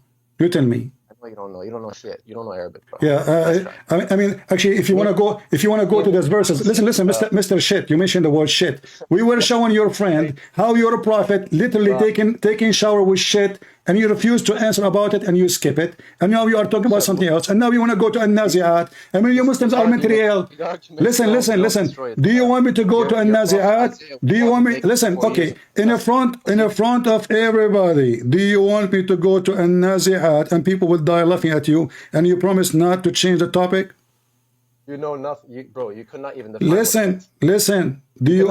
Here we go. You know, grandma. She is gossiping now. She is gossiping. So your prophet says, let us go back to zero. Your prophet says, when the man have orgasm first, the baby will look like a man, and between a boy. When the women have orgasm first, the baby will be a girl. What orgasm have to do with this? And he is talking about the water which is gushing forth. So the women, she have yellow water coming out of her private part, and that is the semen will make a baby according to your prophet.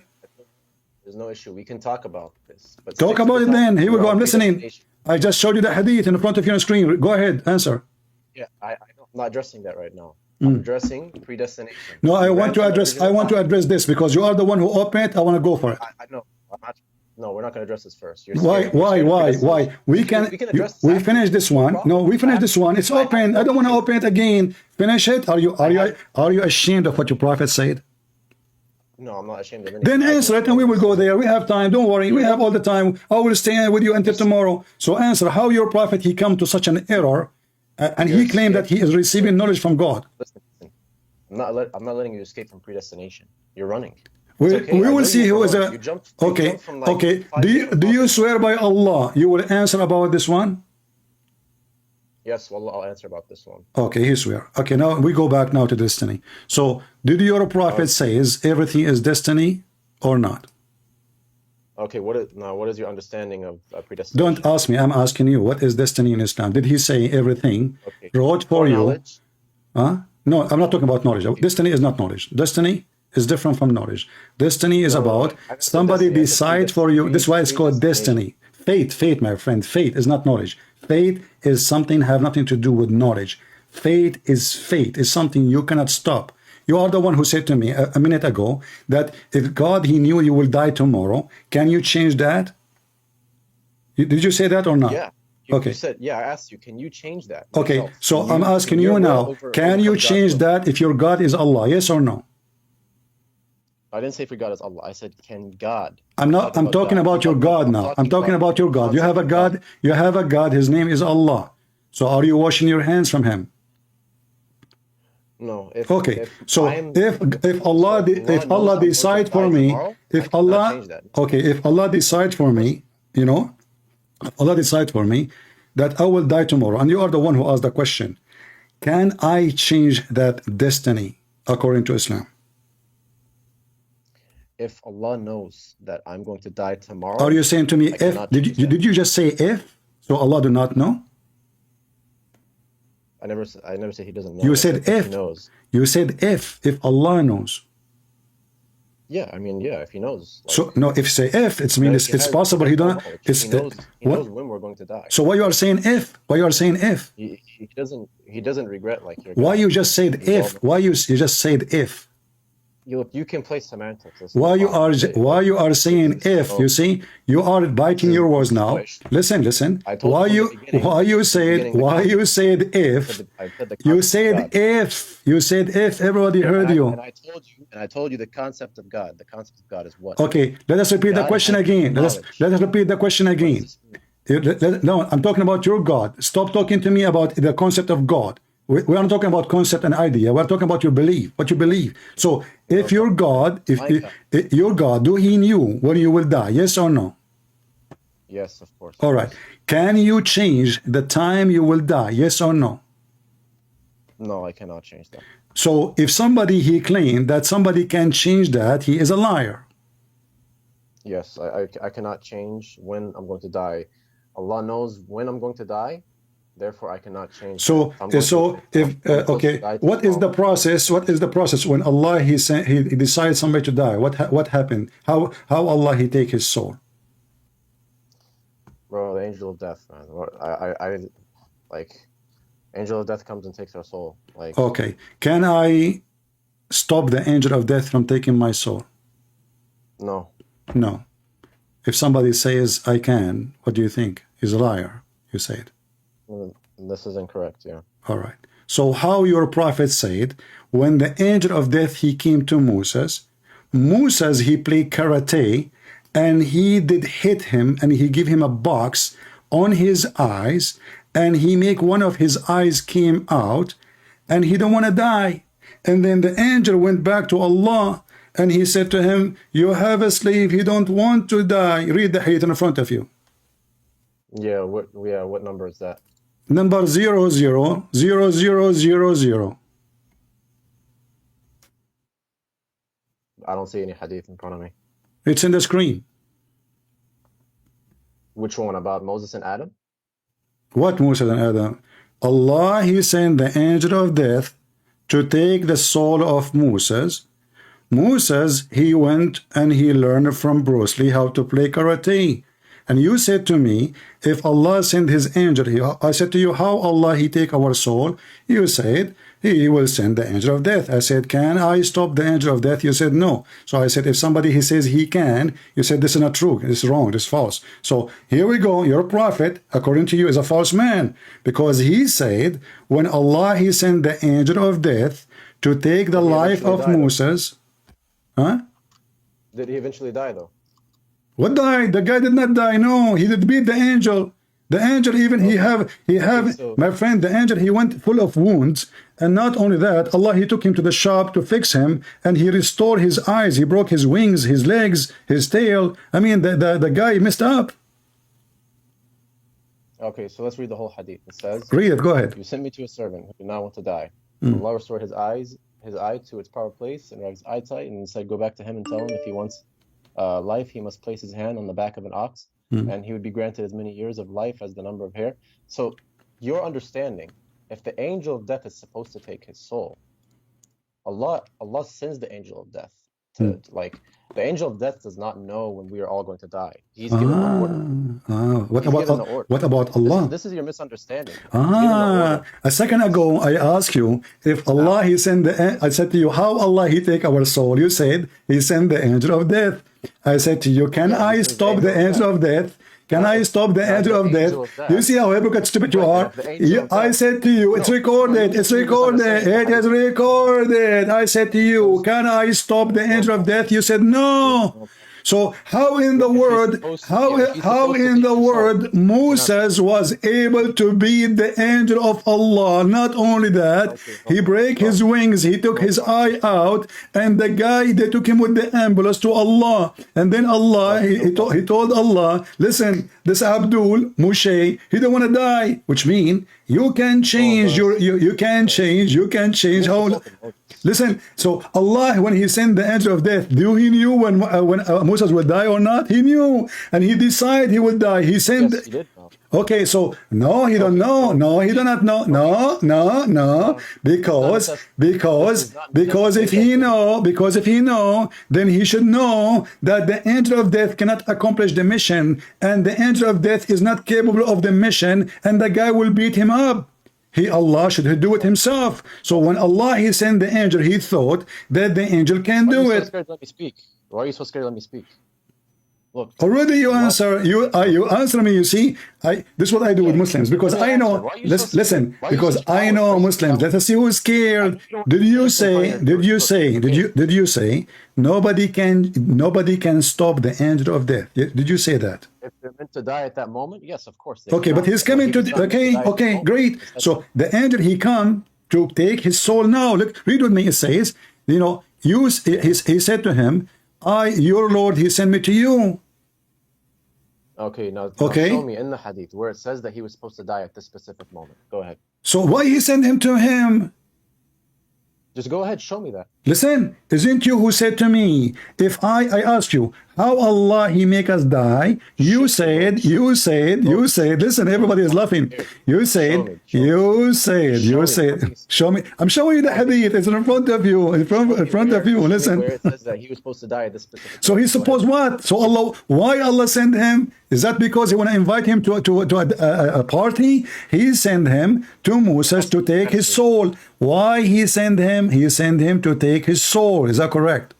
You're asking atheist question. It's like saying, why was Jesus sent on the cross? Listen, don't change the topic. Here we go, potato. So did Allah send him? Did Allah send him? Potato. All of you are potatoes. The second you are corner, you have to change. Here we go. The guy he start talking about Paul. Muslims, they go in the panic mood. We. Jesus. Paul.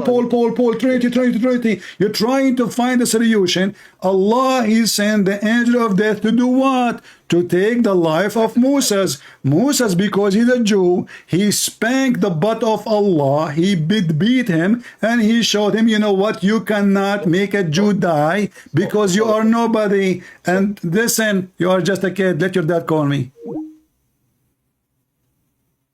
Jesus, you know, Paul, Jesus. Monkeys, donkeys. It says here, Allah, he sent me to you. Read carefully what it says. The angel said to Moses, respond to the call of Allah, i.e. prepare for death. He will take it now. Moses, peace be upon him, gave a blow at the eye of the angel of death. And he knocked it out. The angel of death, he is like Mimi Hijab. He's like, you know, he took his t-shirt in the front of the Chinese embassy, etc. and he strapped these. And then he went back to Allah. I wanted to take his life, but he refused. You know, this is a Jewish guy. He refused. Allah, what I can do? Allah, he said to him, okay, listen. Look like this guy is tough. You know what? Okay, we will grant him a wish. Okay, go put your hand over the back of an ox. What does that mean? He will live for 10,000 years? I mean, what do you mean by saying some ox, they are so hairy, man? Are you stupid or what? He can live for 10,000 years then. And then after 10,000 years, Allah will send the angel again, and he will, and Moses will beat him again. As long as he can beat him first time, and he can change his destiny first time by doing karate, he can do it over and over and over. And each time the angel of death come over, Moses, he will beat him, and he will make him shish kebab, hummus. And the angel, he will come back after 10,000 years. He will try to take the life of Moses again. And Moses says to him, are you stupid or what? Did you know what happened to you? Do you remember what happened to you last time, and the time before it, and the time before it? And you keep coming, you stupid. I want to know the name of your God. And my name is God Allah. Your God is Allah. Are you? Shouldn't he send should he send you to training? Did you like to play some karate? Did you take some courses? Let us see. Here we go. The angel now is his eyes coming out. His wing. I mean, how in the world Moses can win against the angel of death? I mean, he is the angel of death. This is the one, supposedly, nobody can stop him in doing his mission. This is not the guy coming to delivery of hummus. This is the guy coming to take your life. And now Moses, and this is why Islam is stupid. In one hand, they say to us, everything is destiny. And then we find, and he was sure. Are you sure that you cannot change your date? Sure. You know, and they said to me, if Allah knew. If Allah knew, if? Huh? If? You remind me the Quran full of if. Do you remember when Allah, he keeps saying perhaps? Mr. Perhaps? Have you ever heard of God keep saying perhaps? Look how many verses. Perhaps.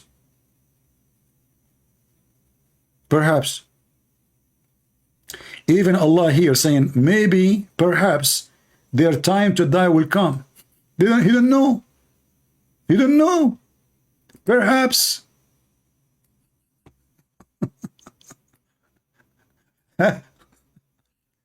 Do Allah he knew when those people will die? No, perhaps. Perhaps their time will come soon. Perhaps. Aren't you God and you know when time will come?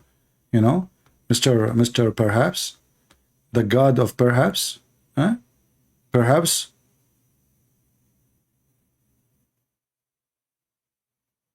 Maybe that the end will be their life near. Maybe Allah saying maybe.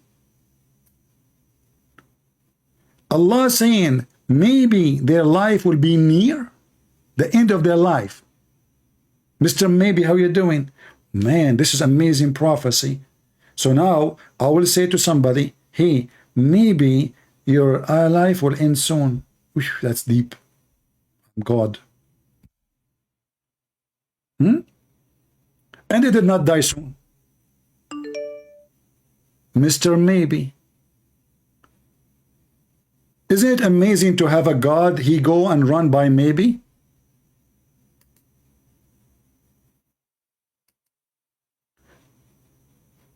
Okay, let's see, we have another Muslim. I am patient with you, but the second you try to change the topic, obviously you are a kid. And listen, he promised me, he swear by Allah, he will not change the topic too. He promised me even to answer the second question. Anytime a Muslim, you ask him something embarrassing, he jumped to talk about Trinity, about Jesus, about Paul. Hello?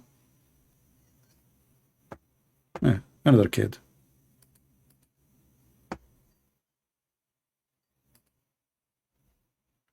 Hello? Why you are calling again? Did you grow up?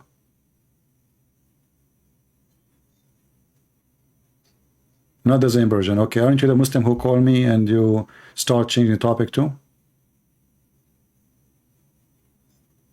Okay. You want to send me back to Babylon? Okay, I want to go back to Babylon. Am I going to find Harut and Marut there? Listen. Okay, that's good. So you see, you just got your God busted. So why Allah he called Jacob is listen. You Muslims are stupid, guys. Listen to me. He just laughed at the story. Hold on. Jacob, he struggled with God. He made fun of it. So why your God in the Quran called him Israel? No, I'm asking you, why his name become Israel? Israel means the one who wrestled with God.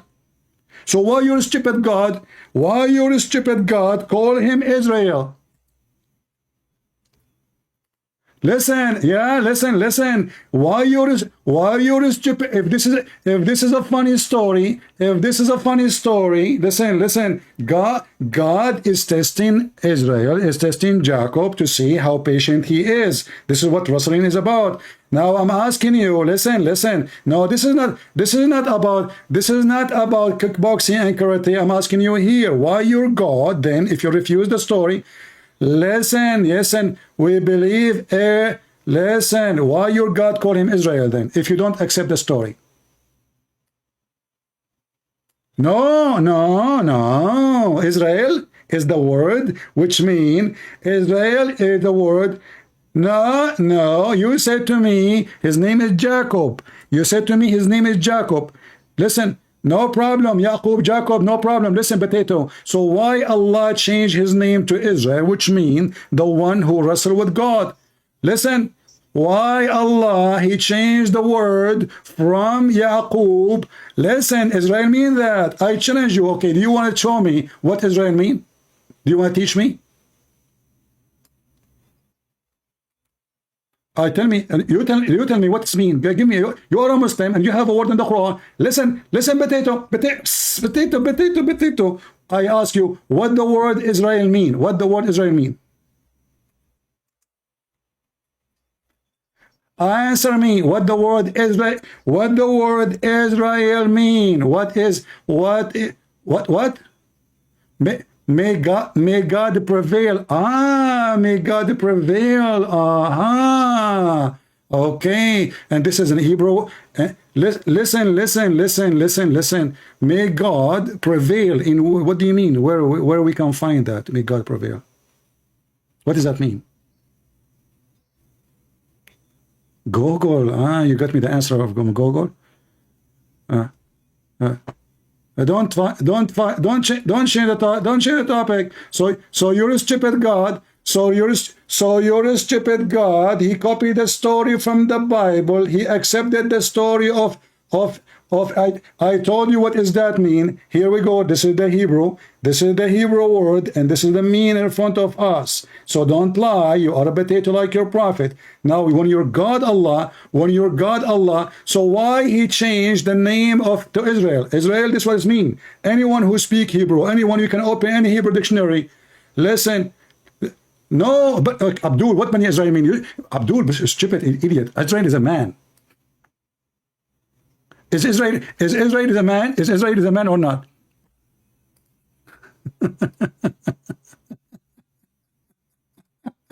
They laugh at the Bible, but they don't know the stupid Muhammad. He copied from the Torah the names, and by copying the names, he copied the story.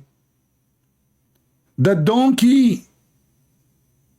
This is what Israel mean. The one who wrestled with God. It's not a secret. You're a stupid Muhammad. He copied the name. He do not know what the name mean. Like all of you.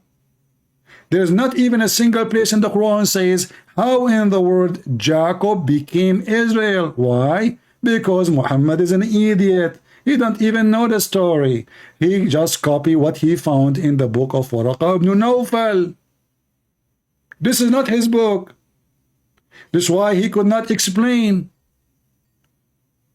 Saad is calling me again. Yes, Saad, what do you want?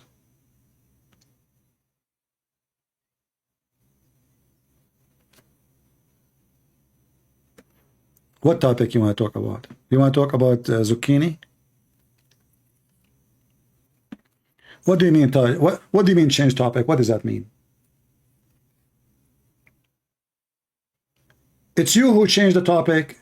It's you who changed the topic. We talk about the predestined. You start mentioning things have nothing to do with me and the topic. You forgot? Okay. So now let us go. Because I am losing my patience with kids. Don't. Either you speak like an adult. You are not 40 years old. You are 4 years old because the second you run away from the topic, proving to me that you are not mature. Let us go back to zero. I will give you another chance. But you promise me you won't change topic? Okay, listen. So if a baby is born today and he died tomorrow, where he will go? Okay.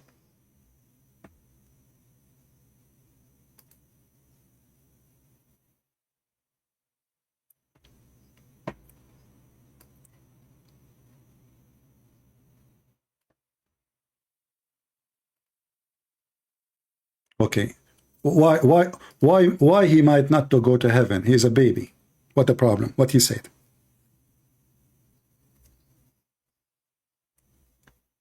My friend, you promised me not to change topic. We're talking about destiny. You forgot? Because that will show me Islam to be stupid. This is what the topic today. Islam is a stupid destiny. Proving to me Allah is an idiot. Because if a child, he did not commit sin, why he might go to hell?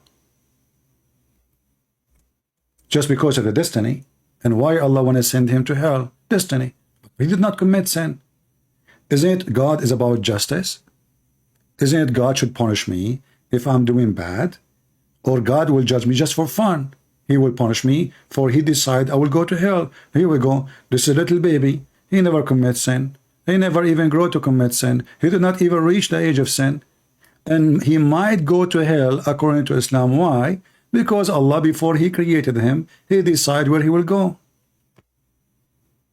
I kind of actually spoke to you about this as well before, Christian we have to repeat again, my friend. We have to repeat again because your voice was muted by mistake, so people did not hear you. So, Oh, okay. yeah, so let us remind people what we say.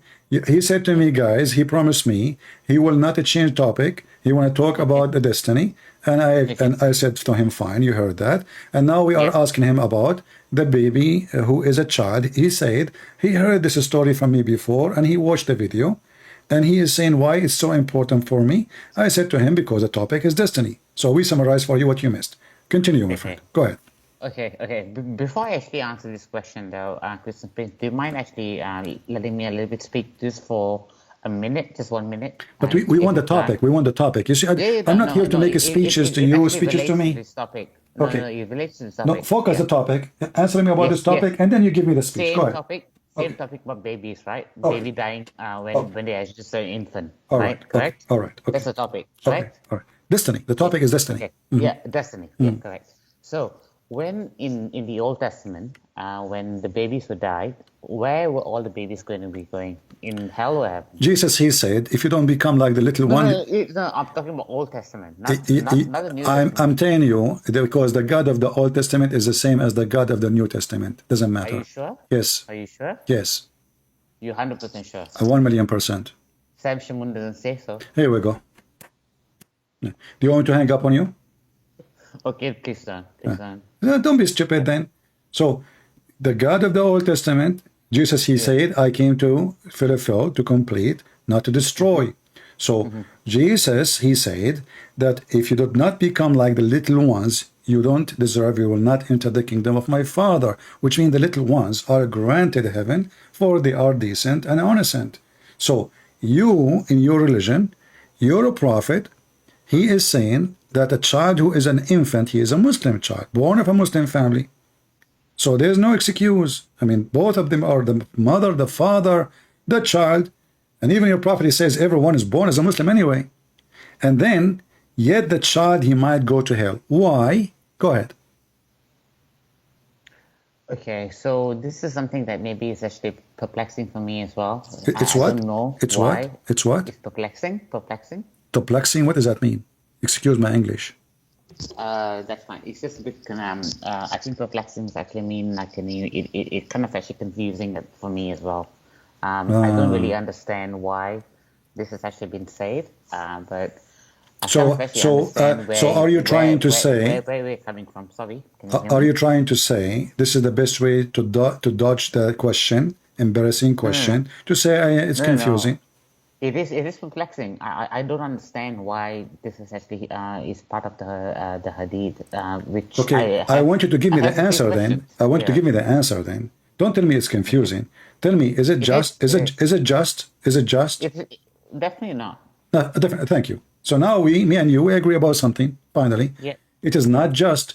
But do you think the nature of God, the true God, should be always just? Absolutely. Exactly. So you just agreed that Allah is not God, because the true God, who is always a true just, he will not do unjust just because he is not in the mood to send his child to heaven. That's not fair.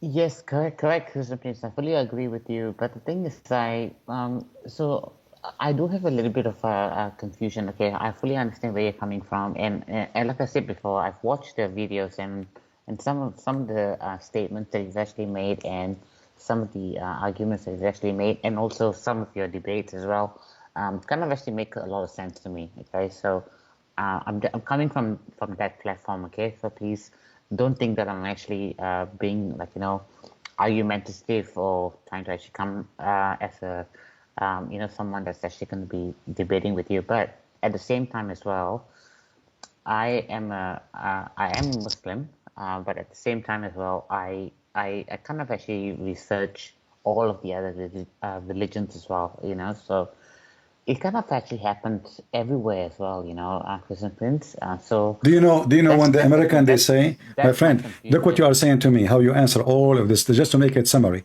I will use a bad word, excuse me. Like you are saying to me, shit happened. That's all, shit happened. Each time I show you something stupid in Islam, you say to me, this is happening in all religion. And then we check, we find that this is not true, because nobody believes in such a thing. Only in your religion. Because it is, again, I mean, there's no single logic. Even in the human being law, a person should not be punished unless he commit a crime, correct? Even a human being don't do that. Correct. Okay, No, so I what kind of God he want to punish me for a crime I did not do?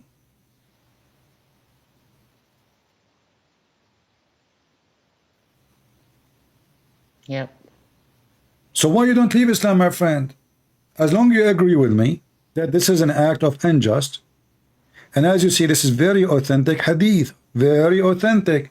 Why in the world we have a God, we are going to believe in him, he's playing with us, because now you believe in somebody you don't know, because even the hadith says that you might be praying all your life, worshiping Allah, and then what is written by Allah will overcome what you are doing, and then you go to hell. I'm sure you, as long as you said you watch my videos, I'm sure you saw those videos. You saw them, right? Yep. I did. Okay, Yes. so why I'm praying all my life, and then what is written by Allah will take over what I did all my life, praying, worshipping, fasting, doing jihad, hating Christian prince, etc. I'm not And doing then any jihad. No, I'm not doing any jihad. Jihad for me is just for struggling. Just don't stuck with the word, my friend. No. Don't go Sorry, there. Don't go sorry. there. Yeah. Okay. Listen. So is it fair that after all what I did, the fate of Allah will decide where I will go? So why I was praying, why I was worshiping, why? There's no point. Islam does not make any point. Yes. Okay. So if that's the case, then what is the true religion, though? We don't believe in religion. We believe in Christ. Christ is not religion. Christ is a true God. Okay. So if you don't mind me just asking this one question, please please just bear with me. I'm not trying to be argumentative, or I'm not trying to actually. I'm not that sort of person that actually is trying to actually argue with you. No, I fully understand. I was born a Muslim. I am a Muslim. I trying to get some salvation from God. But at the same time as well, Christian Prince, what I don't understand is, so the Old Testament is actually a Jewish book, correct? No, It is not? no, it's a book of God. Doesn't matter if you are a Jew or not. No, but the Jewish actually say that's actually a Torah. It's actually Because it was sent. It was sent. They are the only one who believe in it. But this is not because it's a Jewish book. It's the book of God, and the book of God is the book of God. Book of God does not belong to a nation. Book of God belong to those who believe in God and belong to God. So if I say the gospel is my book, that's not true actually, because simply this is the book of God. If I believe in it, I mean, okay, my book, because I believe in it. But this is the book of God, and God is exist before the people is exist. This is the word of God, not the word of the man, not the word of the Jews, not the word of the Christians, not the word of anyone. This is the word belong to God. You know, when I say to you, when you say my son, why you say my son? Because simply, you know, you marry the woman and you have slept with her and you have a baby. So because of that, he is your son. However, even your son belongs to God, because he is the one who made everybody. So at the end of the time, anything coming from God belongs to God. And this is why we as a human, we are made by him, created by him, belong to him. However, when it's come to the word of God, it's not owned by a man, because man will die. The word of God never die. Yeah, but okay. So, Christian Prince, I know I'm a Muslim, and I believe that that God, and obviously you don't believe that Allah. You believe that Allah is actually a separate God. It doesn't actually. It's not a God of the Bible. Which that's your opinion. That's fine. Okay, so which is a bit perplexing for me, which is confusing for me, is okay. We've got so many nations, different people actually speaking different languages and stuff like that. You know, like in South America and especially here in Australia as well. We've got the Aboriginals. They have a separate way of actually believing their spiritual salvation. You know, like I mean, they've got their own because they've been here for 40,000 years. So how do we actually reconcile this? Because it doesn't make sense. Okay, in Islam, we believe that if we communicate that to the people, because of this modern age now, and you believe the same as well, I guess in Christianity as well, when they actually are aware of Jesus, that's the only salvation. and all the other religions are fake. Is that what you're trying to actually convey? I just told you, we don't believe in religion, we believe in the Messiah, which means there's only true God, anything else is fake. And there is no salvation except by the Messiah. You are Hindu, you are Buddha, you are, even if you call yourself a Christian, but you don't... But there's so many people that actually believe... Doesn't matter. It's not about how many. It's about, and not only that, if you are a person who never heard, let us say, of the Messiah, then God will judge you by what you receive. Which means, let us say you are a person who... Is this coming from the scripture? And if you can just don't mind showing me the verse. Yeah, this is from the Old Testament, but we will not change topic now. But if you are a person who never heard of God, listen, if you are a person who never heard, God, when he created you, he gave you little knowledge inside you about what is wrong, what's right, little knowledge. God will judge you by that, by what you know, not by what... See, this is why we're talking about God, who is God of just, by what you know. So God, when he created you, you know from the beginning that blood is not right. Killing is not right. Raping is not right. This is why a human being, when he do something evil, he do what? He feel bad. He feel guilty, correct? Even though there's nobody is seeing you, you are home. Let us say you stole, you did something wrong, but in your, like, you wake up, you are dreaming, oh, I saw the guy, I killed him. So God, he put inside you, even if you are not a person who believe in anything, he put inside you a certain knowledge in order to live and know what is right, what's wrong. So if you are that kind of a person who never receive a message because you live in the middle of the jungle, you are naked maybe, and this is what you know best. You do not know better. God will judge you by what you know. But in the same my friend, I will make it simple for you. Adam and Eve, they were naked in the heaven, correct? Correct. Okay, they have nothing. Just don't eat from that tree. What that tree mean? Don't do wrong. Don't do wrong.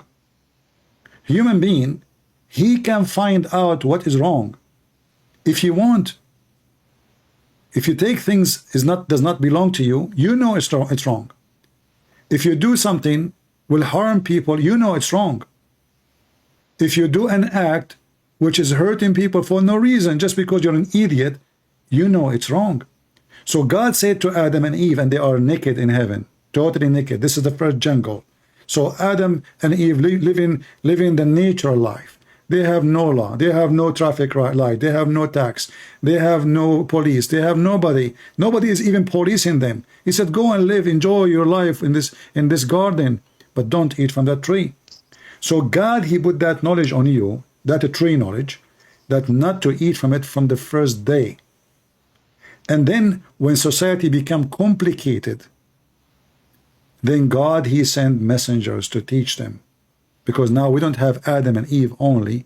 We have a lot, and we have a lot of deception, and people start seeking God in a wrong way. Adam, all what he did, he ate from the tree. He did not kill. He did not rape. He just one disobedient act, the wage of death. So in Christianity, God will judge you by your fruit. What Jesus said, from their fruits you shall know them. Do you agree with that? No, I absolutely agree with that. Okay, so if you don't mind just if you don't mind me asking me if you don't mind me asking you a question. So for example, in the prison systems, and you have all these murderers, rapists, murderers, and things they're in prison. Do they actually get repentance in Christianity? You say you can repent, but doesn't mean God forgive you just because you repent. First of all, you have to repent from your heart. That was part of Christianity. No, hold on. I can repent. Yeah, okay. I can repent now. But my repent has zero value, because simply I repent because I don't want to go to hell. If this is the purpose, well, you don't repent. You're just an abuser. No, I'm talking about the murderers. Doesn't matter. Listen.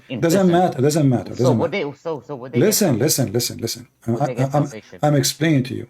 So repent can be an act of fear, or it can be an act of love. What does that mean?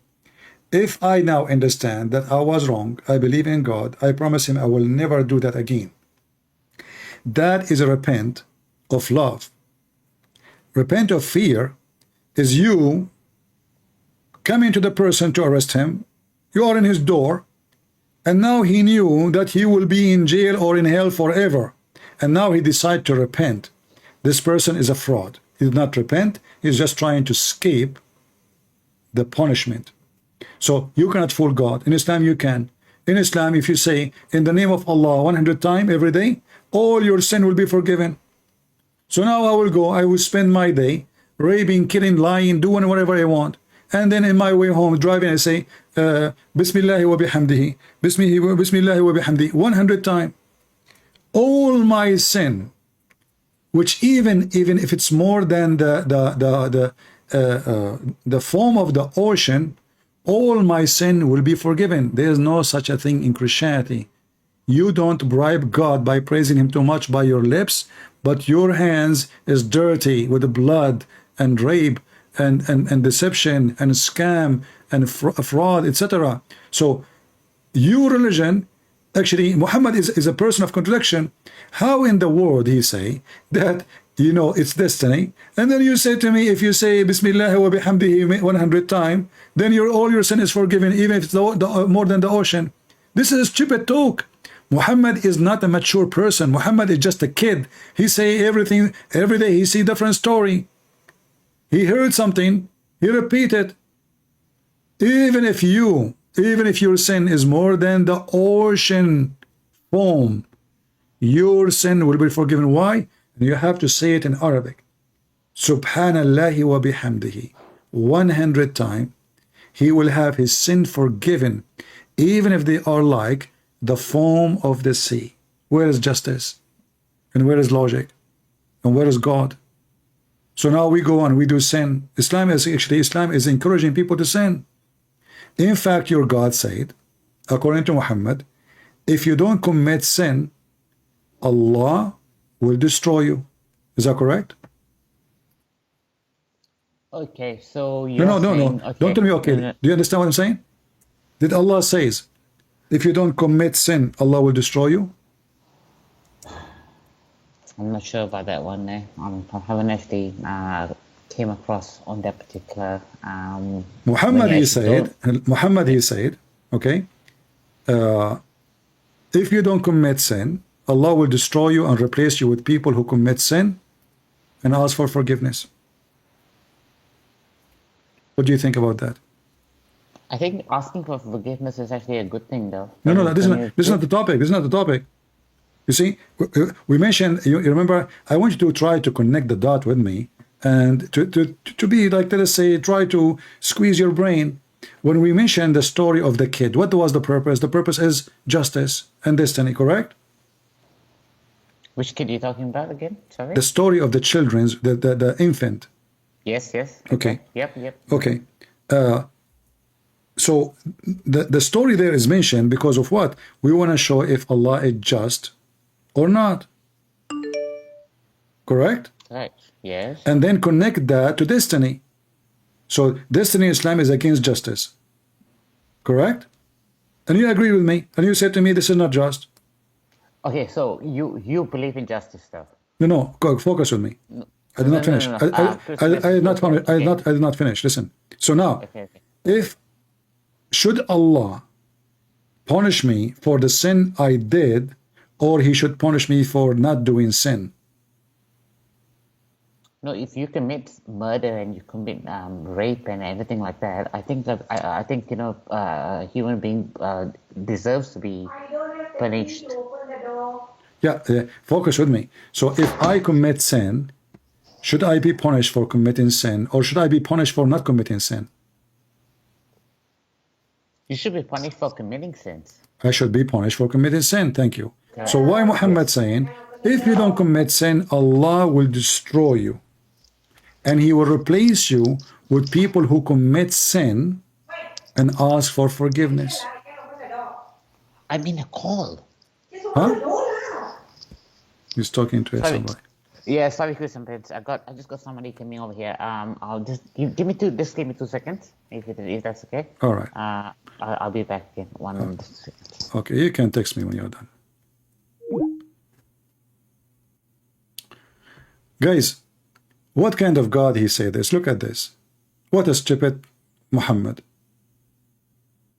Messenger of Allah, PBUH radio station, FM shortwave, mental person, said, by the one whose hand my soul, were not, which mean you, to commit sin, Allah would replace you. In fact, didn't say replace you, it's destroy you. Destroy you. Hello? You Dajjal. Why are you lying to these people? Did you say the word Dajjal to me? You're a Dajjal. You're lying to the people. What is Dajjal mean? Can you tell the people what is Dajjal?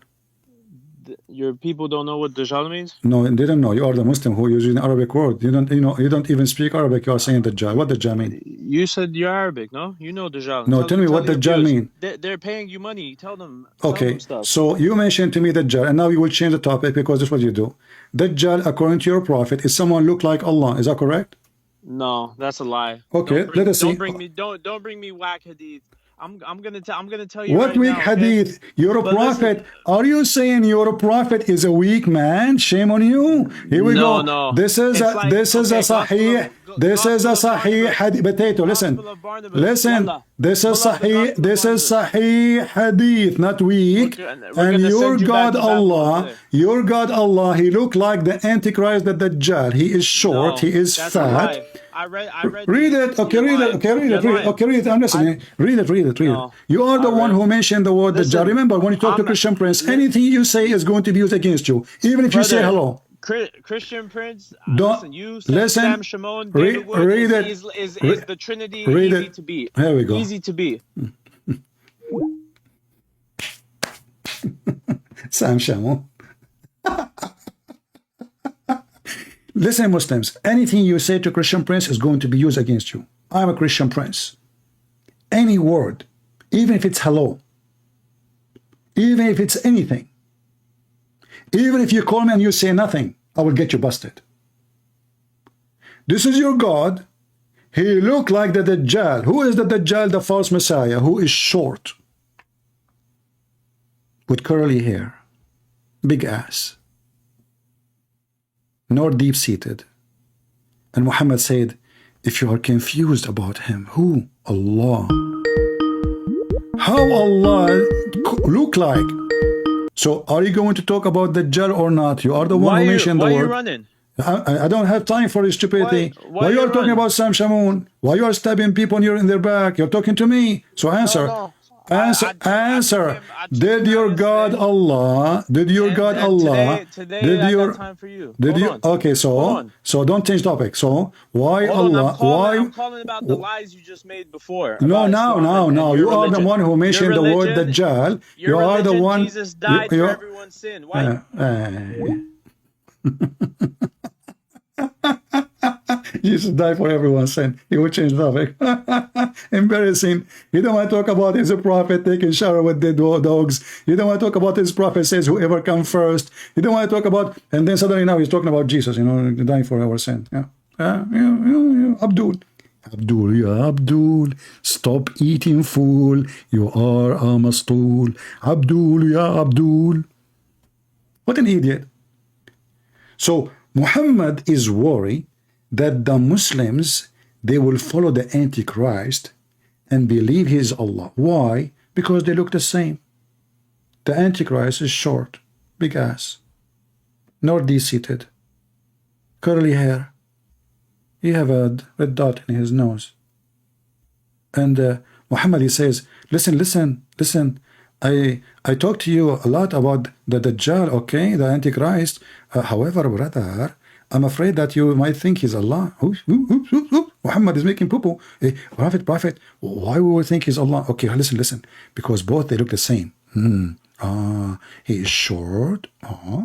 Sound good. He's short. Okay, must be Allah. His hinted, oops.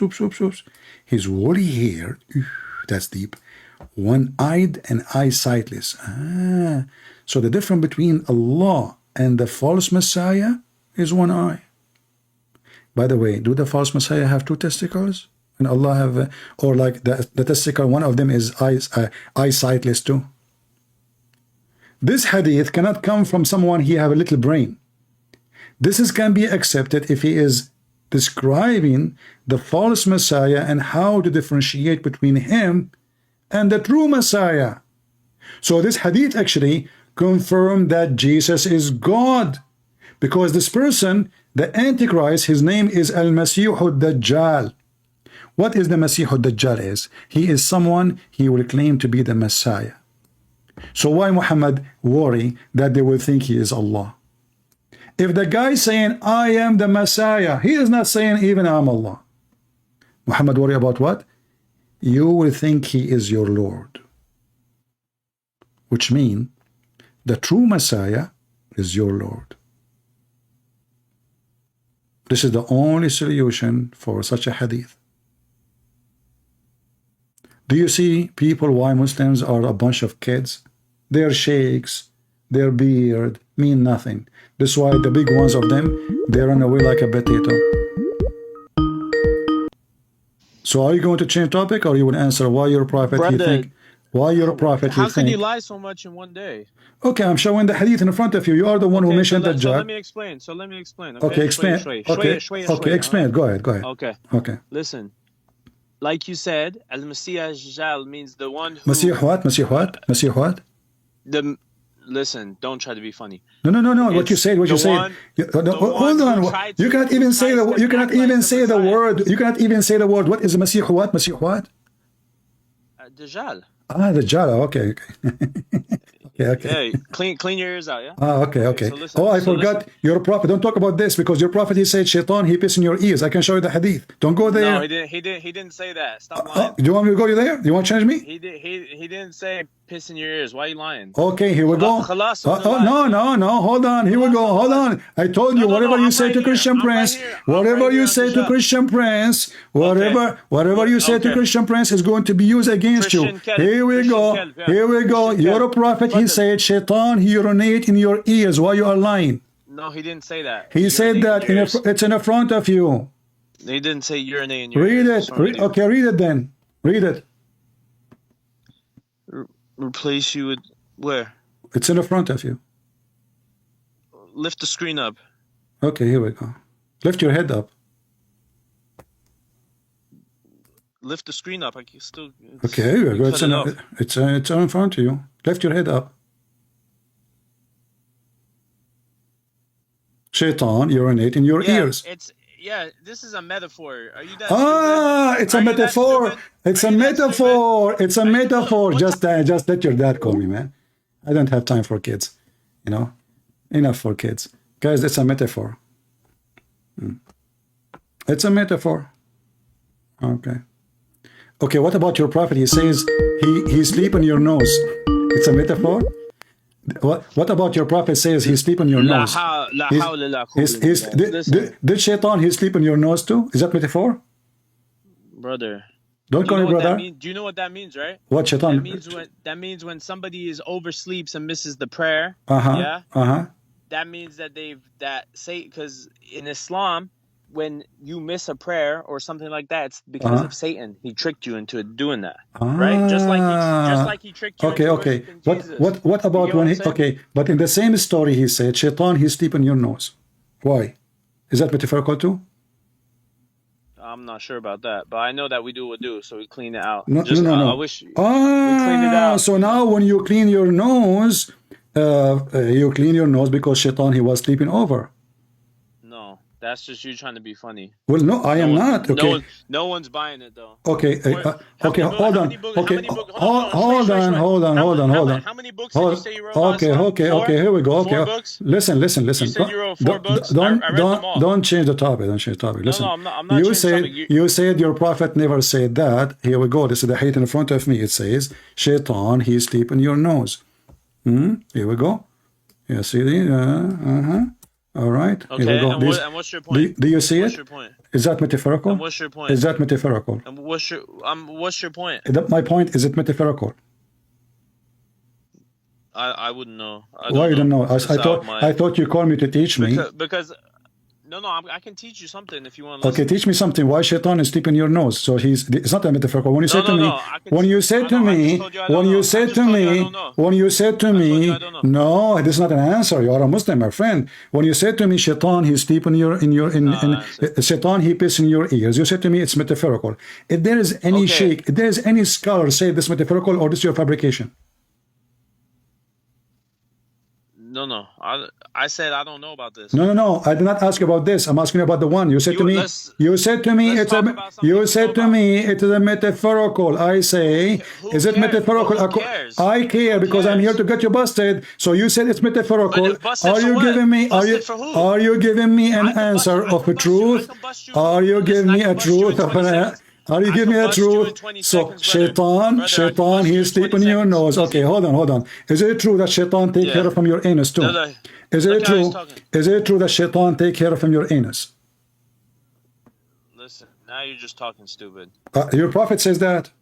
Are you insulting your prophet? Are you insulting the prophet of Allah?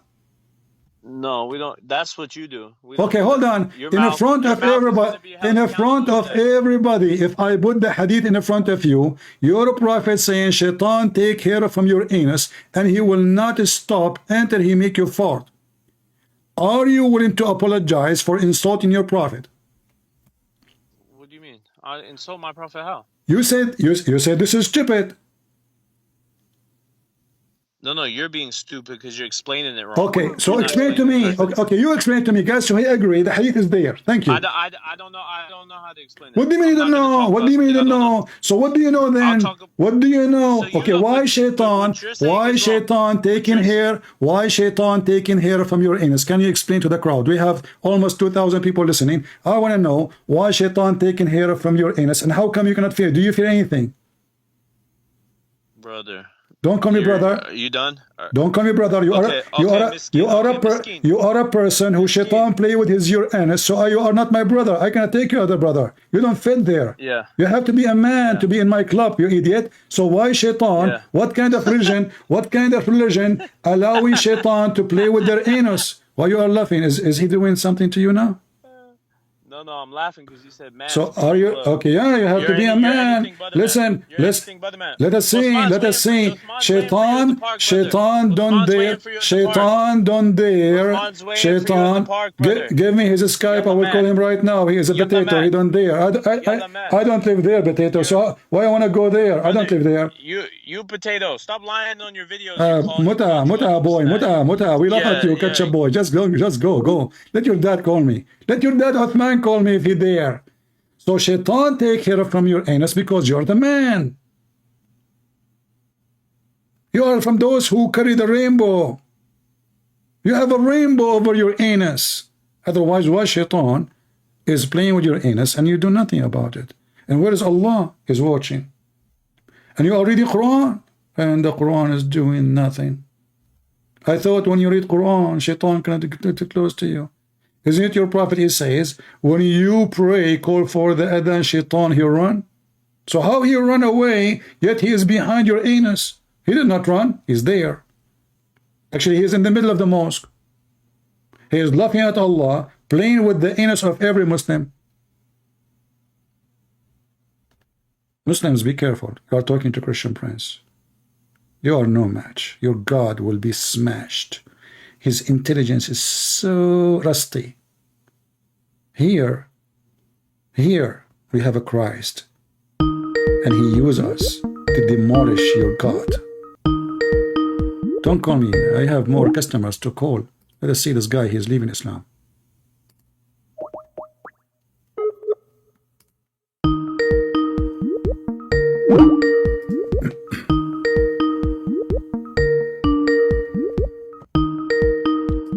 Well, we have to mute the Skype because the sound is annoying, the ring. Are you having good time, guys? Don't forget to subscribe. Or he's not answering. Don't forget to subscribe. All right? Are we having good time?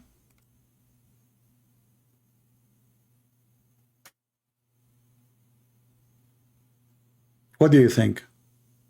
Do you know why we are always victorious? Because if the Lord is with me, who could be against me?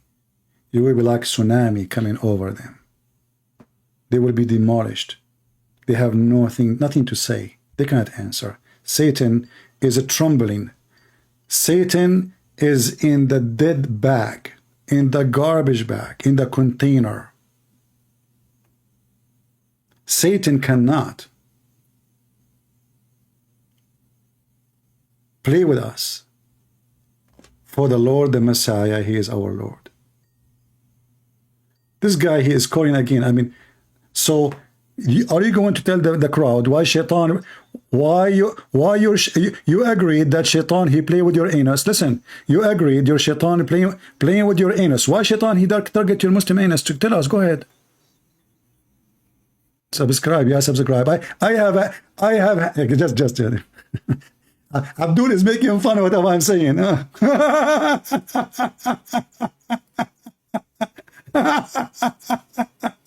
Your God, Allah don't have, I mean, let us say for the sake of argument, you are making fun of my English potato. Your prophet do not even know how to read his name. If we put the word donkey and the word Muhammad in front of Muhammad, according to Muslims, Muhammad will not be able to recognize which one is the donkey and which one is his name. I mean, this is the last thing your donkey can even talk about. You did not hear him? Sorry, the mic was on mute. Yeah, it's alright. I didn't say anything. I hang up on him. He's just a kid. Don't call you. I don't have time for kids. I want somebody who is serious when I talk to me. Let us see this guy.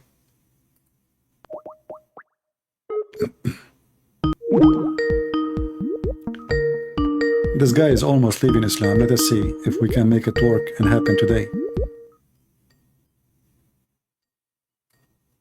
I'm calling him.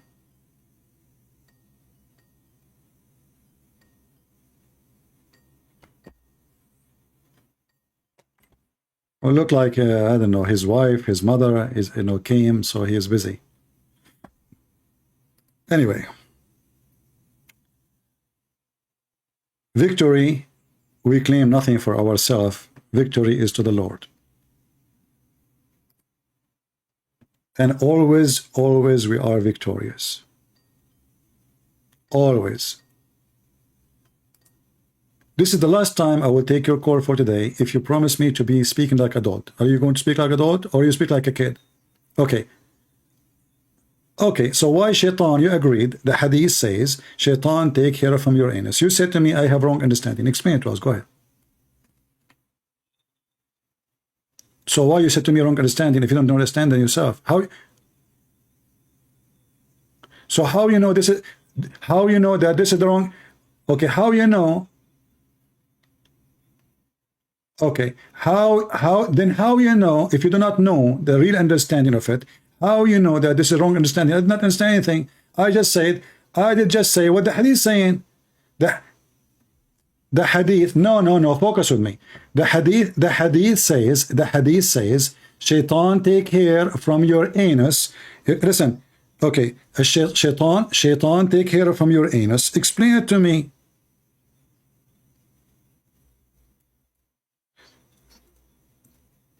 Yes. Why?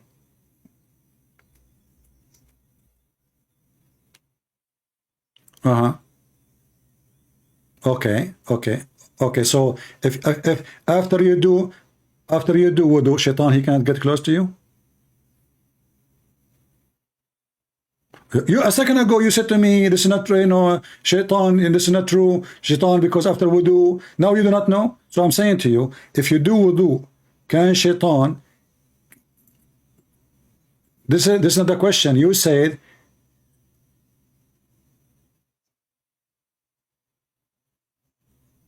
This is another question. I'm not talking about that. Okay. Yeah.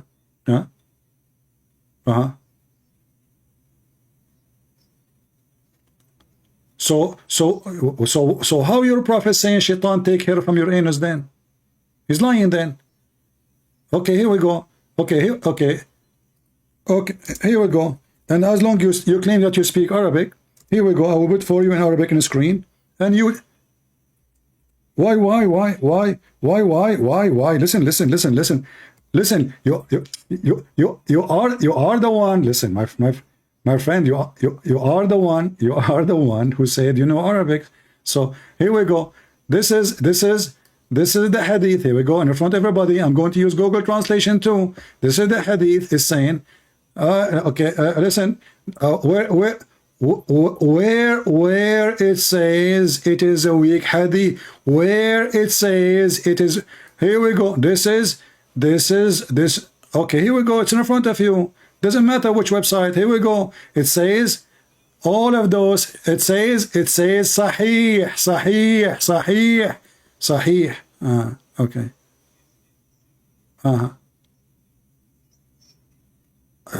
What's Sunnah.com? Here we go. The Sunnah.com have only English hadith. Musnad.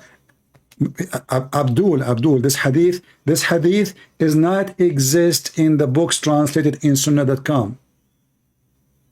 Why? Okay, are you saying to me that Musnad Ahmad is a fake book because it's not there? No. Listen, Abdul. Okay, are you saying to me? So okay, let us confirm. Listen.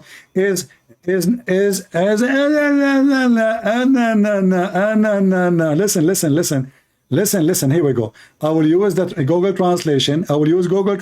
Here we go. You refuse to read.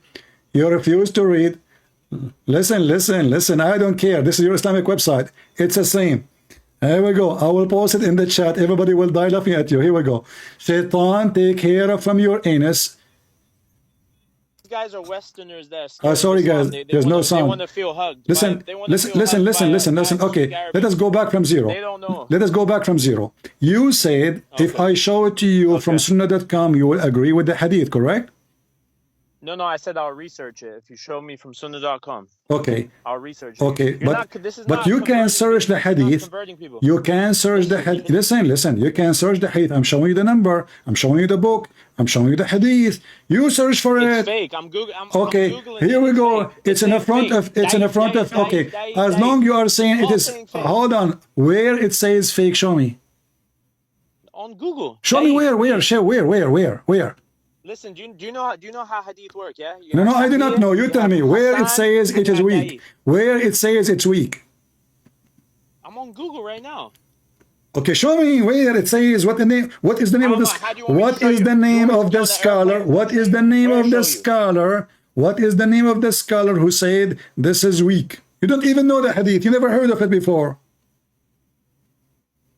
No, I looked it up. I'm reading on. Okay, swear by the fig that you saw it. Abu Sa'id al-Khudri. Isn't al-Khudri, if I'm not mistaken, al-Khudri. Abu Sa'id al-Khudri. Abu Sa'id al-Khudri said that? Really? He says narrator. Abu Sa'id al-Khudri. The narrator, Ibn Hajar al-Asqalani. Yeah? Abu Sa'id al-Khudri and Abu Hajar al-Asqalani, are they liars? I don't know. I think. So what do you know? So it's confirmed. So it confirmed that this is a true hadith, and it is Muslim. Why isn't it on Sunnah.com? Because you Muslims. Because it's about taking hair from your anus, brother. Yeah, brother. You know, brother. You're playing games. So listen. Everything I say is proven to be true. I have reference in front of me. So Shaitan take hair from your anus. Shaitan take hair from your anus. And why you are saying to me, I do not know, what does that mean? I mean, it's very simple. Shaitan take hair from your anus to make you fart. Okay, so are you saying to us that you Muslims lies about what your prophet said? Is that what you mean? No. Do you want me to explain about hadith? I can explain it if you. No. Why it is fake? Let me explain. Why a Muslim scholar? Why a Muslim scholar? Why a Muslim? Listen. Why a Muslim scholar will make a hadith about his prophet? Yeah, okay, listen. And you drink some camel urine. No problem. I will drink some water. You drink some camel urine. No. Why you Muslims are lying? Why the companion of Allah? Why the companion of Allah? I'm not a comedian. This is serious. Are you making fun of your prophet? Now he's the one who said drink camel urine. I'm making fun of you. Listen, okay, listen. I'm funny. Yeah, okay. So your stuff, Shaitan brother. take care from your anus. Do you have any proof? Why you keep Do talking? Muhammad Why you have keep any talking? proof that Shaitan was targeting his anus, or was a conspiracy, a fake conspiracy hadith. made by Muhammad? Fake hadith. So why I'll you tell Muslim how- make? Okay, I will go with you then. So you are saying to me that you Muslims lies about your prophet. No.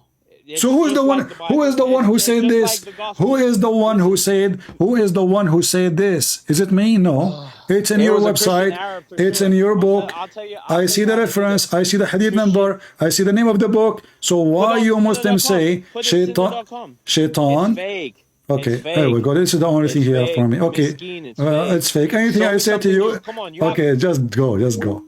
Anything I say to him, it's fake.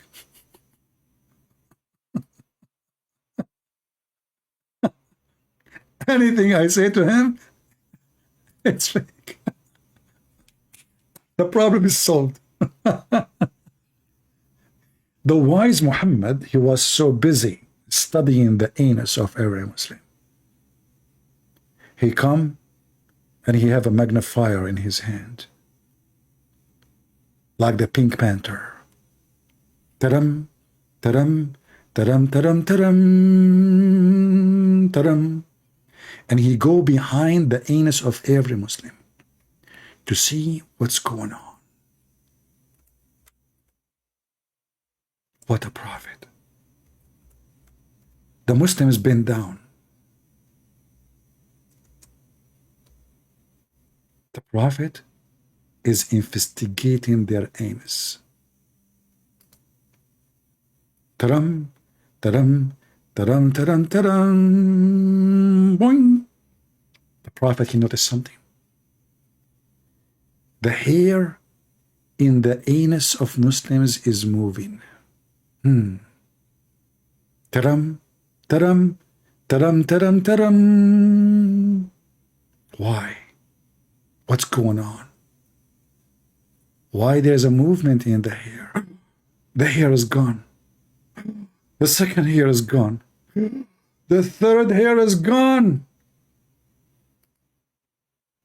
Even Pink Panther, as I heard, he was able to collect some hair from the ground. However, Prophet Muhammad is full of it. I mean technology, don't take me wrong. So he decided to use film. At that time, film was not too much known to mankind.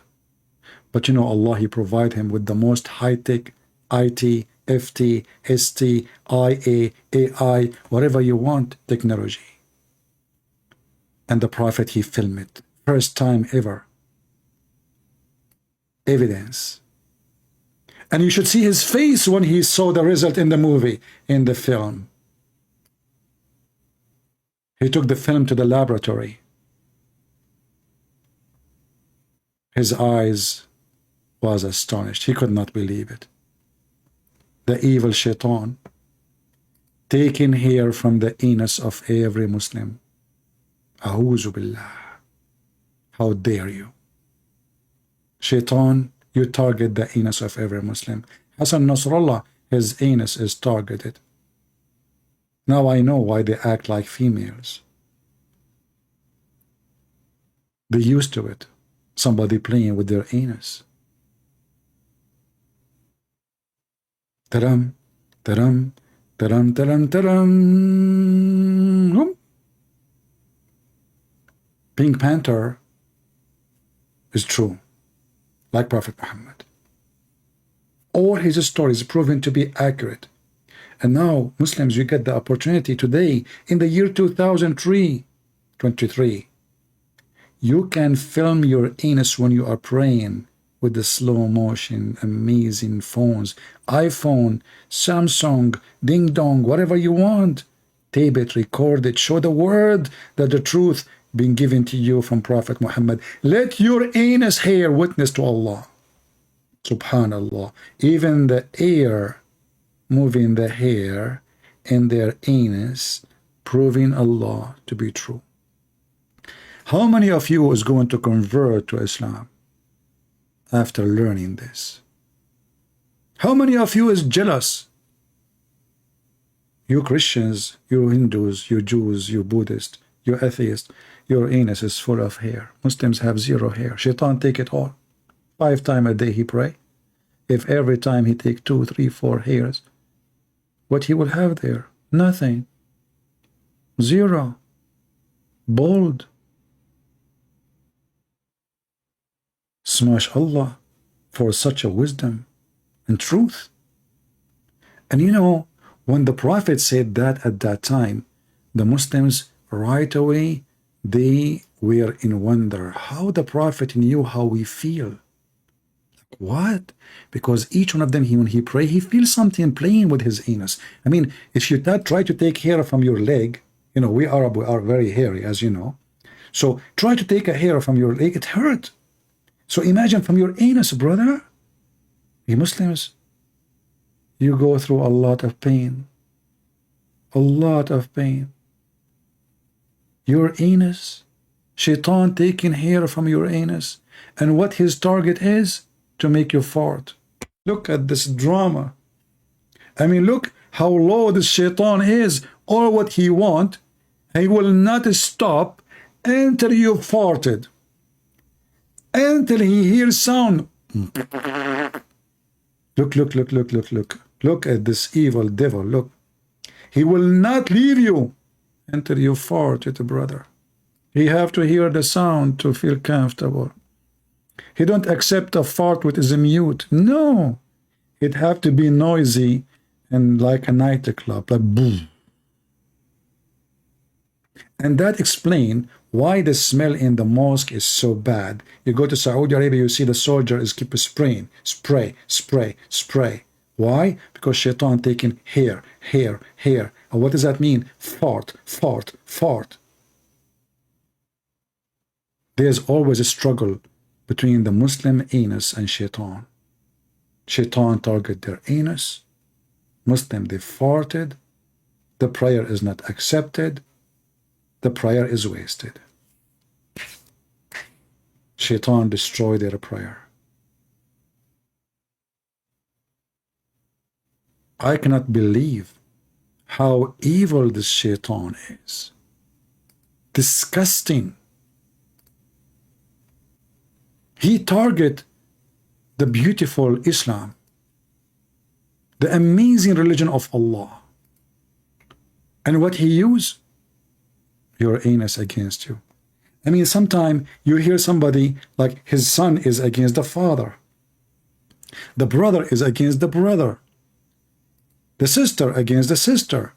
But you never heard of anus against you. The wise Shaitan is so wise, so smart. He is using your anus against you. He was wondering what I should do, like what I would do. I mean, they are praying to Allah. I don't want that. I don't. You know, come on. This is really disgusting. I cannot watch it. So he wanted to disturb their prayer. What a scumbag Shaitan. Obviously, he is not from a good family, and his mom, she was not good. And you know, when Shaitan he fart. And Muslim fart. I mean, it's a win-win. Everybody is farting. Muslim fart, Shaitan fart, Allah fart, Mullah fart, what the heck? I mean, really, really, really. I am convinced that Islam is from God. What more proof people want?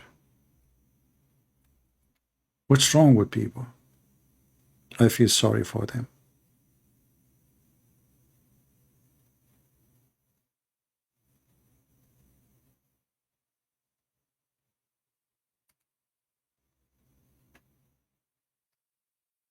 I don't know what to say. From Qatar. Assalamu alaikum, Salam to Allah. And my question is, in Fajr congregation prayer, I passed wind, but I didn't realize this, as I thought that the smell was not the smell of passing wind. So then after the prayer, I was like showering. So I was busy for like 20 minutes, and while I was showering, I like realized that the smell I got in the Fajr congregation prayer was the actual smell of farting. So I got out of the shower and did wudu. And at that time, there were like 4 to 5 minutes left till sunrise. So I prayed Fajr again. But then I passed wind in Tashahud. And then by the time I said the Taslim, it was like 2 minutes past the sunrise. So then what should I have done then? Nothing. You should have prayed it again. See, initially, the first incident where you felt something coming out, you concluded your Fajr prayer with the congregation. The first incident. The first what? The first what? The first, listen, Asim. The first what? Incident?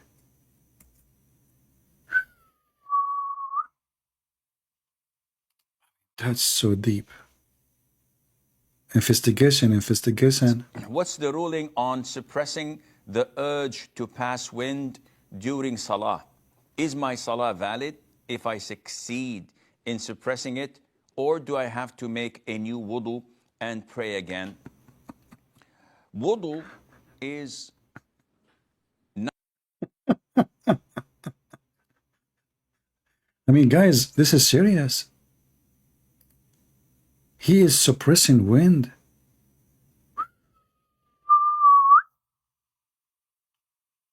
Things is getting complicated.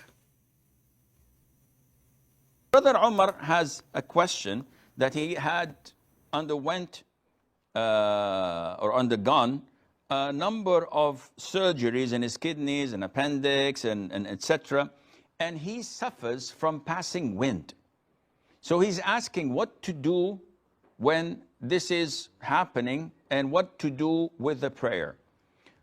Akhil Kareem, Umar, I pray to Allah that He cures your illnesses and restores your health back again to be stronger and better than before. Regarding passing wind and breaking your wudu, you are either one of two. Either this happens on intervals or it is continuous. Intervals mean that it happens for 5-10 minutes and then it stops for half an hour or an hour. Okay. And then it happens for 5-10 minutes and stops for half an hour. So you can estimate that this is a half an hour or an hour where I can perform wudu and pray.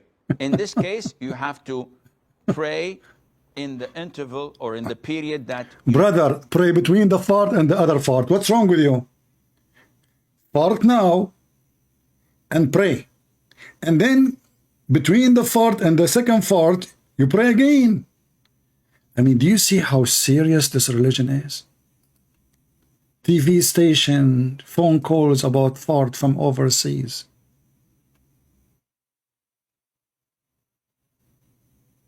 What we will do?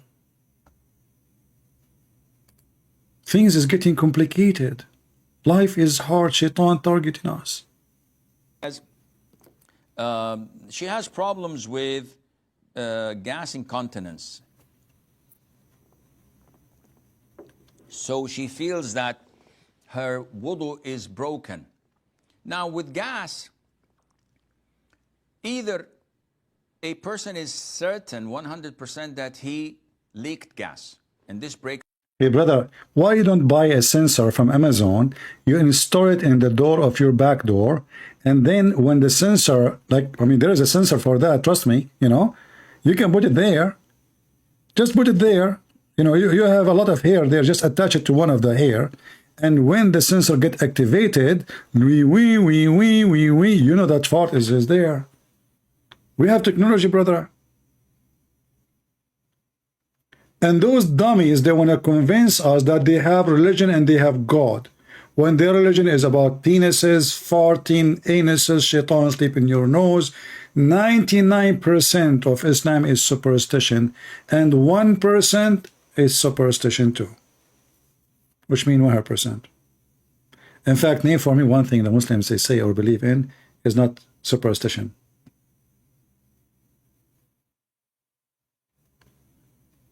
Did we have a good time? I will try to come tomorrow if I could, but we will see how many views we will have by tomorrow. As you know, YouTube don't promote our channel, try to hide it from people so they don't see it. So feel free to download my videos, share them, cut them, post them, do whatever you want with them. And I don't mind, even if you make money from my videos, God bless you. However, please tell people where to find me to join us in our life. And for sure, all of you, you can always subscribe to Patreon. It's for free. It's just to be notified when we are going live. Anywhere you go, there's thousands of channels posting my videos, but there's only one Christian Prince, and you know that.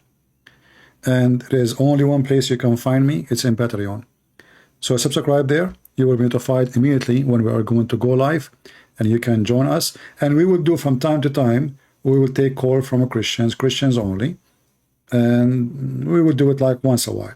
But as you know, our target here is to teach Christians how to demolish Islam and how to save the Muslims. We don't hate the Muslims. Those are naive. People need help. Even the violent one. They are deceived, they've been lied to, and they think that they are right. But as you see, the second you start discussing with them, they will notice how stupid this cult is. I hope everybody is learning, Christians and non-Christians, about Islam, and I hope you will share knowledge with your family and your friends and your children so nobody can deceive them. Here we are giving you a vaccine so you will not be infected by the stupidity of this cult. Same time, maybe the Lord will use you so you can save some Muhammadan from the evil of Muhammad. We are not here because we want to harm to Muslims. In fact, it is the opposite. We want to help them. And to help Muslims is not by giving them hugs. Is by saying the truth. And the truth will set you free. The word of my Lord is salvation. The word of their Lord is a mockery. The word of my Lord is wisdom. The word of their Lord is a stupidity. The word of the Messiah is stunning, amazing. If you don't believe me, go and read any of his speeches of the Messiah. And if you don't believe me, go and read any of the hadith of the stupid Muhammad. You would die laughing. And when Muhammad, he decided to be smart, he copied the Messiah.